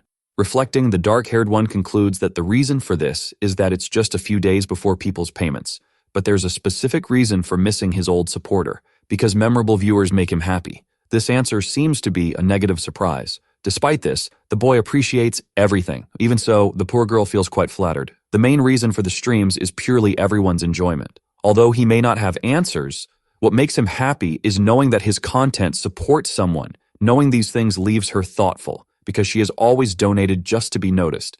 In the end, the blonde didn't mention that she will leave the dorms. There's still time, so she wonders what to do. Her decision is to go to the brothel to ask for advice. She is surprised to see the demoness training there, until she is attacked by the crazy one who wants to use a new technique. However, the master stops her student. Kenna understands the king's concern. The thought that the streamer builds his body through donations excites her, because one day she will see him without clothes. The two seem to agree on this point. Besides, her advice is to mention that the monarch might be worried about his sweet daughter. These words seem to leave her in doubt. So an escape from this is to prove her worth through results. If her work is good, it values her and gives more weight to her opinion. In other words, she just needs to prove to her father that she is also responsible outside of the streams. Someone agrees with these ideas. It's the mischievous one who remembers her boss silencing everyone through his achievements. She thanks for the opinions and will do her best. Both comment that Kanata does not let himself be seduced by money. The alternative is to do this through their bodies. The butler arrives to transport her, and the blonde wants to go to the castle. A letter begins to be written, and Maria notes that she is the princess worthy of the protagonist. Then, she makes it clear that she will prove this in the best way. Next week, the maiden goes to school. An official appears to alert something to the monarchy. All the tasks of the obsessed one have been completed with praise.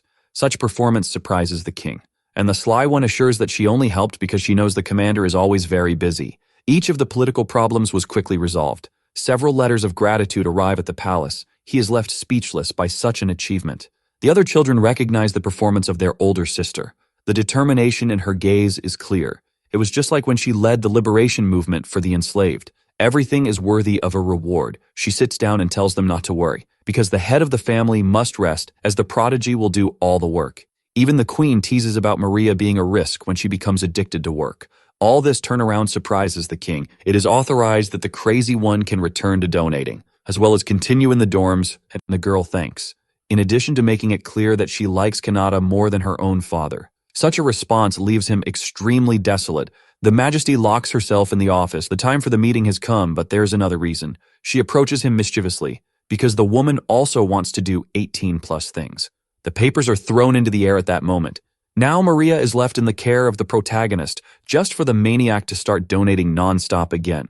Out of nowhere, the host coughs in the middle of the live stream. Everyone in the chat worries about his health. Tomorrow there will be a rare class. He thanks everyone for their concern, just to ensure he will recover and stream all night long. Kana will stay awake with him, just like Maria is also getting ready. Meanwhile, Mira has fallen asleep, and Alfana couldn't hold on either. The demons will stay even though they have work to do.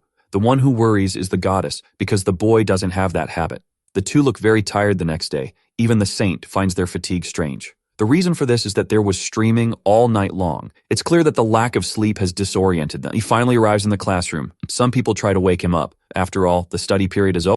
Since there was a program during the night, several students also fell asleep. Now, he should go home and sleep early. Upon arriving at the dormitory, he is clearly shaken, to the point of almost collapsing from sleep. The poor guy even crawls on the floor. His clothes are thrown on the ground. His malaise is due to having recorded content all night long. A lot of time passes as he sleeps. He wakes up completely lost and still uncomfortable. A silhouette recognizes that his behavior was reckless. The reason she is there is that the door was left open, and the girl remembers that the human body is quite fragile. Besides, the person's voice is very familiar. It's Alfana, who noticed his suffering. In this, the crazy girl shows the streaming device and asks the poor guy to go back to live streaming. Since his program is the greatest entertainment in the world, even his cold will please the listeners. He compares this to a nightmare, so much so that he vents his anger because he knows that the saint would never do that. It seems that the dark-haired boy caught on to the joke. It was the goddess disguised as one of his friends. Then, the divinity tells him not to strain himself because of the fever. It's time to rest, and the rest is the entity's responsibility. Sometime later, Kanata wakes up. His body seems fine as they ended up inside his subconscious. In other words, the world of dreams. They ended up there because it was easier to talk while the poor guy sleeps. What bothers him is the reason for having disguised herself as the short girl. However, it didn't seem like a disguise, but rather her original body. It turns out that the girl is a good person and is very compatible with the entity, to the point that the creature made her its vessel. Such news seems to infuriate him immediately. He charges at her, showing his anger, only for his opponent to tell him to calm down. Before, materializing as a divine being and getting to know him was a great trial. But connecting with the world through a vessel poses no risks. Both continue to disagree despite this, and the boy remembers his cold. Then the woman recalls that it would be a big problem if the protagonist got seriously ill. The reason for being there is basically pure luck. Besides not caring, his doubt is whether they can talk more now. Then, the pretty girl assures him of that. Any question can be asked and will be answered. There is a doubt to be clarified. They stand facing each other. The question is the reason for having reincarnated. Kanata's memories of his past life are irregular. He has remembered things like the hobbies and cultures of his old world. Before reincarnating, the dark-haired boy lived in Japan. Hearing this story seems to make him anxious. She seems to hesitate to answer him. She tries to find some words to form the sentence. Because the beast simply doesn't remember the information. Her only certainty is that she made him reincarnate there and nothing more. However, the sly one comments that she knows everything post-reincarnation, like a stream from 6 months ago that healed him. Remembering that makes him quite embarrassed. Now it's the angelic being who has a question. She wants to know his plans for the future. It's a very difficult answer for the young man. Despite this, a dream can recover things that were closed and deepened in the subconscious. If the answer is not honest, the teenager will be awakened, and a computer appears out of nowhere. This threat seems to terrify him immediately. We see the goddess pressuring him to say something. It turns out that the young man remembers that he is much happier now than in his old life. For this reason, his goal is to continue with the streaming. In other words, everything else is not a priority. Things like business, status, food, wealth, and other factors are appreciated by humanity. They reflect on the great popularity of Haishin. Anyone likes the teddy bear, and Kanata doesn't mind, because what matters is the mascot fantasy and not what's inside. His self-confidence is quite low despite everything, besides the fact that he is still very young, far from love or any career, and the divinity asks if his friends are not attractive. So, the protagonist confesses that they are amazing and he has fallen for some of them. The issue is that he remains undecided and fears that everyone's relationship will change. Because it would affect the few things he has, like his routine and the time, Alphana sleeps and Mira seems quite active. Kana is also passed out and Truza seems to be relaxing, and he reflects that he doesn't want to waste his life stressing out. His way of doing live streams pleases him, and changing his lifestyle could affect that. After all, his listeners might not like the changes. Upon hearing him, the goddess thinks it's always the same old answer. In the streaming world, changing your style isn't always better, as some have been corrupted by money, for example. One example is that if Haishin dates, it might end up changing his own way too. We see the entity reflecting on these words. There is a point of disagreement between the two, because the woman demands that the reincarnated one remembers a detail. This will happen regardless of the lifestyle he chooses, because above all, there is freedom of choice. She continues to hug him tightly, because there is a possibility that his viewers might leave. Thinking about this makes him feel somewhat lonely, and the divinity that a girlfriend can make him feel good. So much so that she suggests Kanata choose a deity instead of a human. His compliment makes her blush. Before anything else, there is one more request, because the guy didn't want anything bad to happen to his partner. Because he doesn't want the angelic being to dominate Alphana again. Such a request makes her quite jealous. Despite this, she remembers that she wants to receive visits from them if there is a better way to appear. Even reluctantly, the stubborn one agrees with the human. It's time to wake up after all this talk. Now it will be up to the protagonist to remember this dream or not. In any case, he ends up thanking his friend, who is named Isla. Knowing her name surprises him. After all, now the entity wants to be called that way. Back in the real world, both continue sleeping. He returns even more lost than before. His friend is there by his side. When commenting that something happened during sleep, the religious one mentions it could have been divine will. Little by little, the dark-haired one seems to be remembering, until he receives the healing from the saint. It's enough to make him feel better. Knowing this makes her very happy. Then, the little one remembers his injury the first time they met. The boy confirms this story. Reflecting on it, the love-struck one thinks that if she had healed him back then, they might not have met again. That's reason enough to make her very happy. She is surprised when she turns around, because her beloved has fallen asleep again. Of course, the fact that he is sick makes him tired. The poor girl makes it clear that her love won't run away forever. In that, the little one looks around and reflects that she will confess another day. Then she kisses his forehead. It turns out that the illness ends up being transmitted to the poor girl. A donation praises the streamer's voice. During the live, she interacts and comments about someone he knows who has been busy with school. The admirer who notices his concern feels very happy. More silver coins are donated next, along with a very passionate message. We see Shruza reflecting on the tone of the conversations with the streamer, until she has the idea to remain silent for a week. Still on the first day, it was already torture. By the 6th, everything seemed worse. There are still a few days of suffering left. The poor girl is completely discouraged. Receiving a message asking if she is okay surprises her. Her body begins to transform. Her wings are strengthening. So much so that she seems much better now. Such is the euphoria that the whole kingdom feels. The next day, some people thank each other. While the teacher deals with paperwork, his students go to the carriage. Meanwhile, Kanata wonders what to talk about in his live. He passes by the duo and finds it strange. They might be students from another school. A master explains and writes the subject. To explain the limit of magical acquisition. The fact that he was thinking about the stream made him miss the class. Another announcement should be made. There will be an exchange with the Imperial Academy of Xandart, as well as a simulated magic battle between the schools. This news surprises the mage. Even Mira seems interested in the subject. The crazy one almost slips from the window. Student teams will use their powers to take control of the opposing territories, like games of painting the field or going on the attack. Although some seem uncomfortable, Kanata remains excited. The fact that the Empire is unstable could lead to a civil war that will interrupt the event, and Alfana is worried about her beloved. She is completely in shock and preparing some idea to prevent him from participating. On the other hand, Maria wants to stay by his side in the competition. At night, the young man apologizes for eating during the broadcast. Something seems to scare him out of nowhere. The chat seems stranger than usual, until the content creator remembers the rumor about the fall of the great empire. If it happens, the clever one suggests doing a live from there. On the other hand, we see the general being informed of something. The protagonist's words motivated the people to act. In this, the big girl considers everything a waste of time, because the nobles remain arrogant until the end. Her leadership inspiration is the streamer, and, through him, she will bring peace to her nation. Simply because he stated that he would visit the peaceful country, she became the imperial sovereign, and her governance captivated the civilians. Now her greatest desire is to meet the broadcaster and never let him go. The first selected group is formed by Kanata, Alfana, Ron, and Toma. Then the poor guy reflects on why everything is happening so fast in the world. We see the saint still very scared. Soon she takes the opportunity to confess her fear. However, his smile silences her. In other words, she just needs to protect him, using her strength and maternal instincts. Each selected group trained for 2 weeks. The rumors point to the current ranking. There's 1 day left until the battles begin, and the dark-haired guy seems uncomfortable. His group mates seem shocked. It turns out that the Gravalts need to be avoided, and the first team must face them. The older twin named Fess uses fire, and Ani uses ice magic. Such nobles have won several times. Despite this, the protagonist remembers that they deserve their position.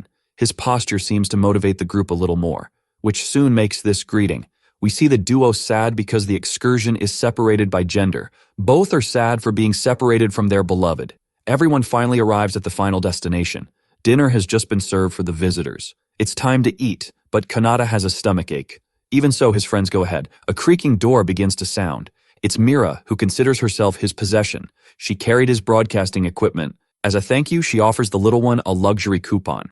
It turns out that the clever girl refuses, as she will sleep in bed with her dear one. Of course, the fool feels awkward. What's left for him is to end up agreeing. This makes her visibly very happy. Then the little one goes to the buffet and the fool decides to sleep on the floor.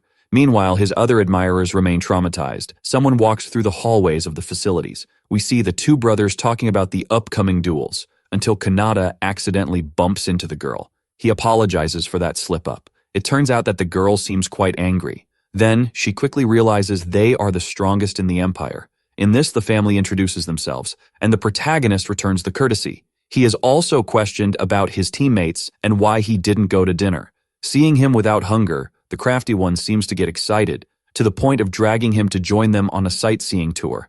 Not even her brother can stop her. At that moment, it suddenly starts to rain. Her ice magic begins to emanate, so powerful that it makes the drops freeze. Besides, there's a roof just for the brother not to get wet. The structure is situated between the buildings. However, Fetch didn't like this at all, and soon reprimands his sister. Just to have the excited girl feel disappointed, even the reincarnated one recognizes that his acquaintance is tough. It turns out that it's all the girl's fault, who always causes trouble. Hearing this makes her quite disappointed, especially for being disrespected in front of a student from the capital. Something seems to surprise him out of nowhere. He questions if Kanata is the one known as Haishin. The only thing the clever one says is that there's a sale of a new product nearby. At that moment, the poor guy seems to find the situation strange. Hearing those words makes the prodigy very happy. His doubt is whether there was any news about his idol in the capital's newspapers. Even Annie seems focused near him now, because as she gets excited, his clothes catch fire. The only way to calm him down is through freezing. Now the protagonist apologizes for not having anything else there. Despite this, there's something inside his bag. Having worked part-time in those sales, he managed to get something, but it's clearly a lie. It turns out that the fools believe it and are happy with the souvenirs. Both take these gifts and soon consider the streamer as a friend. The strongest are extremely happy. Seeing them like this also brings him joy, until the ice magic user begins to praise the content creator. It reaches a point where she gets emotional. Her clothes are suddenly thrown to the ground, because the crazy girl changes in the middle of the street. Since always, the fan appears in the broadcasts as the Frosty Maiden, in addition to always donating. This revelation shocks him greatly. Then, the clever one changes the subject and asks what she thought of the outfit. Of course, the obsessed one likes it. Despite this, she will take off a bit so she doesn't end up freezing them. Meanwhile, the crazy one remains in shock. At this moment, the maniac wonders how the princess and the saint met the streamer first and freezes two people out of rage. She praises the ice statues. Out of nowhere, her destructive instincts are activated. Not even her brother can take any action. The crazy one gets furious that her rivals met her love first. Despite this, the sky is on her side, because it's as if fate had prepared everything for the three to confront each other. Now Fez finally starts to act and shouts, "Plan C." The expression of the icy one is quite terrifying. Her head is finally frozen, only to be unfrozen with a flaming punch. This immediately scares Kanata. Finally, the angry one has cooled her head. Because her rage has finally ended, it turns out that the magic of both can go out of control. Then the older one remembers that Alfana and Maria are friends of his idol. Out of nowhere, the crazy one seems to encourage her sister's revenge and becomes even wilder. These reactions from both leave him astonished. The duo soon says goodbye to the protagonist, until Misa appears again. As always, the short one continues to protect him. Analyzing the situation, not even the mage believes he could defeat them. Then he wonders if it will be a one-on-one fight or 2-against-2. His ally comments that facing them simultaneously gives them a 60% chance of victory. Now the only thing the poor guy wants is to stream, and after a while, he ends the live. His admirers remain inside the room. One of them seems to have heard the voice of the one under the bed. Then the princess tries to make a joke, only to be pulled back by the saint. The three say goodbye that night. Both intend to do everything to protect him. Anis's powers seem to worry him. After all, tomorrow the crazy one will face her friends. The possibility of them getting hurt frightens him. Then the dark-haired one remembers all his friends, and he is determined to win. Meanwhile, his companions seem completely unconcerned. The big day of battle arrives. The idea is to conquer the enemy fortress or eliminate all opponents. A good strategy is to balance defense and attack. There is a specific magic in the flags, allowing the status of the battles to be updated in real time. If any of them receive a very serious blow, the badge breaks and the student is eliminated. In this, the uncontrolled one wonders if the gadget can save her life, and her brother tells her not to worry. Since she got very excited in the morning, her fire almost consumed her, but this artifact saved her. But the icy one still notices the burns on her chest. His nervousness is quite evident, because everything will start in a little while. Meanwhile, the rest of the group seems calm. An idea arises to break the tension. Playing cards and relieving stress. We see everyone preparing for the signal. One of the companions approaches Kanata. His doubt is whether the strategy will actually work, but it is necessary to take some risks to put it into practice. The idea is to brutally attack the enemy point. When everything calms down, maybe they can reinforce the defense. And Alfana makes it clear that they need to defend side by side. Both want to be by their beloved's side. The girls start to motivate their companions. Everyone feels proud of the words spoken by the girls, so much so that they even form a circle, and they celebrate for victory until they discover that students have already been eliminated.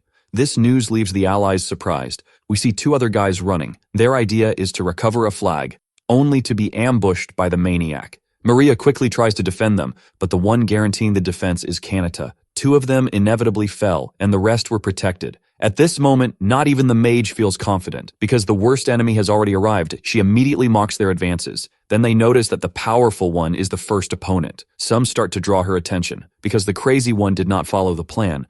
Then the princess is surprised to learn that her enemy is trying to act alone. At first, the icy one apologizes for her stance, only to betray her colleagues. Now the arrogant one orders them to do something else. Her lack of sensitivity frightens the rivals. Until the crazy one praises the protagonist, the jealous ones feel uncomfortable. Then, the witch begins to approach, to the point of recognizing the cuteness of her rivals. At this moment, she reflects that if she were more beautiful, she could have participated in the live streams, and a scythe is summoned in her hand. A leap is taken towards the group, and in this, the boys prepare to act, with a magic of wind and electricity. The electricity strikes at the strategist's feet. Then the clever one jumps. Moreover, the wind's thrust also sends him towards the opponent. It turns out the attack goes straight past. We see the poor guy landing far away. Everyone knew that everything could go wrong. A group of people approaches them. He comments that his sister's bad habits are acting up. Then Fez leaves the guys to his companions, because his interest is in challenging the girls. Of course, both accept, considering him a pervert. In his conclusion, the enemies smell the same as his sister. Now the protagonist apologizes for having taken her far away, so much so that the mage doesn't want to face him after being gifted. Out of nowhere, someone confesses to being Haishin. This voice surprises the fighters. Suddenly, Mira starts a broadcast. Her happiness is because she was tasked with covering her beloved. The structure of the live is a very clever battery circuit. We see both marking when the recording should be released. Seeing his opponent sad discourages the dark-haired one, who wanted a fair fight. In a stream, the host reflects that when a friend challenges him, it's because he wants to be stronger and surpass his rival. The one listening was the icy one, who begins to agree with this statement. Then we see that the crazy one decided she would rival Kanata, because the idea of getting stronger by defeating him captivates her. Her powers are soon invoked to the maximum. A shadow frightens him more and more. It is a powerful snow golem. The first attack is a massive punch. The issue is that the blow hits her. We see the poor girl telling the idiot to hit the opponent. Before that, the sly one advances more quickly to punch the monster. There is no damage to its body, because non-magical attributes cannot harm it. This creature is made of fire, water, shadow, grass, and lightning, so only the elements can defeat it. Such power makes him compare this to an anime. Upon receiving this hint, the strategist resumes action. A triple combo is delivered against the Titan, which finally falls. The turnaround seems to surprise her at that moment. After all, her summon had always defeated dozens of schools. Now, everything she had planned, like finishing off the princess with her own hands, seems to spiral out of control, until she remembers another detail. She questions whether her opponent used the 5 elemental magics, and he confirms. Something seems to emerge in her hair. A lot of water suddenly starts to drip. This situation leaves him in shock. It turns out her hairpins melted because they were made of ice. A dreadful silhouette emerges, acknowledging the guy's strength. He remembers that the crazy one's companions called her a battle addict. So the clever one tries to find an escape route, but there is no way out of this. We see Fest getting scared by the ice pillar. Both seem to be at a disadvantage in the contest. Now the icy one's magical power begins to overflow. In this situation, no one can interfere in this fight. Then, the crazy one discovers that her opponent is in the kingdom's 5th squad. Her interest is in getting to know him better. Of course, the poor guy denies it right away.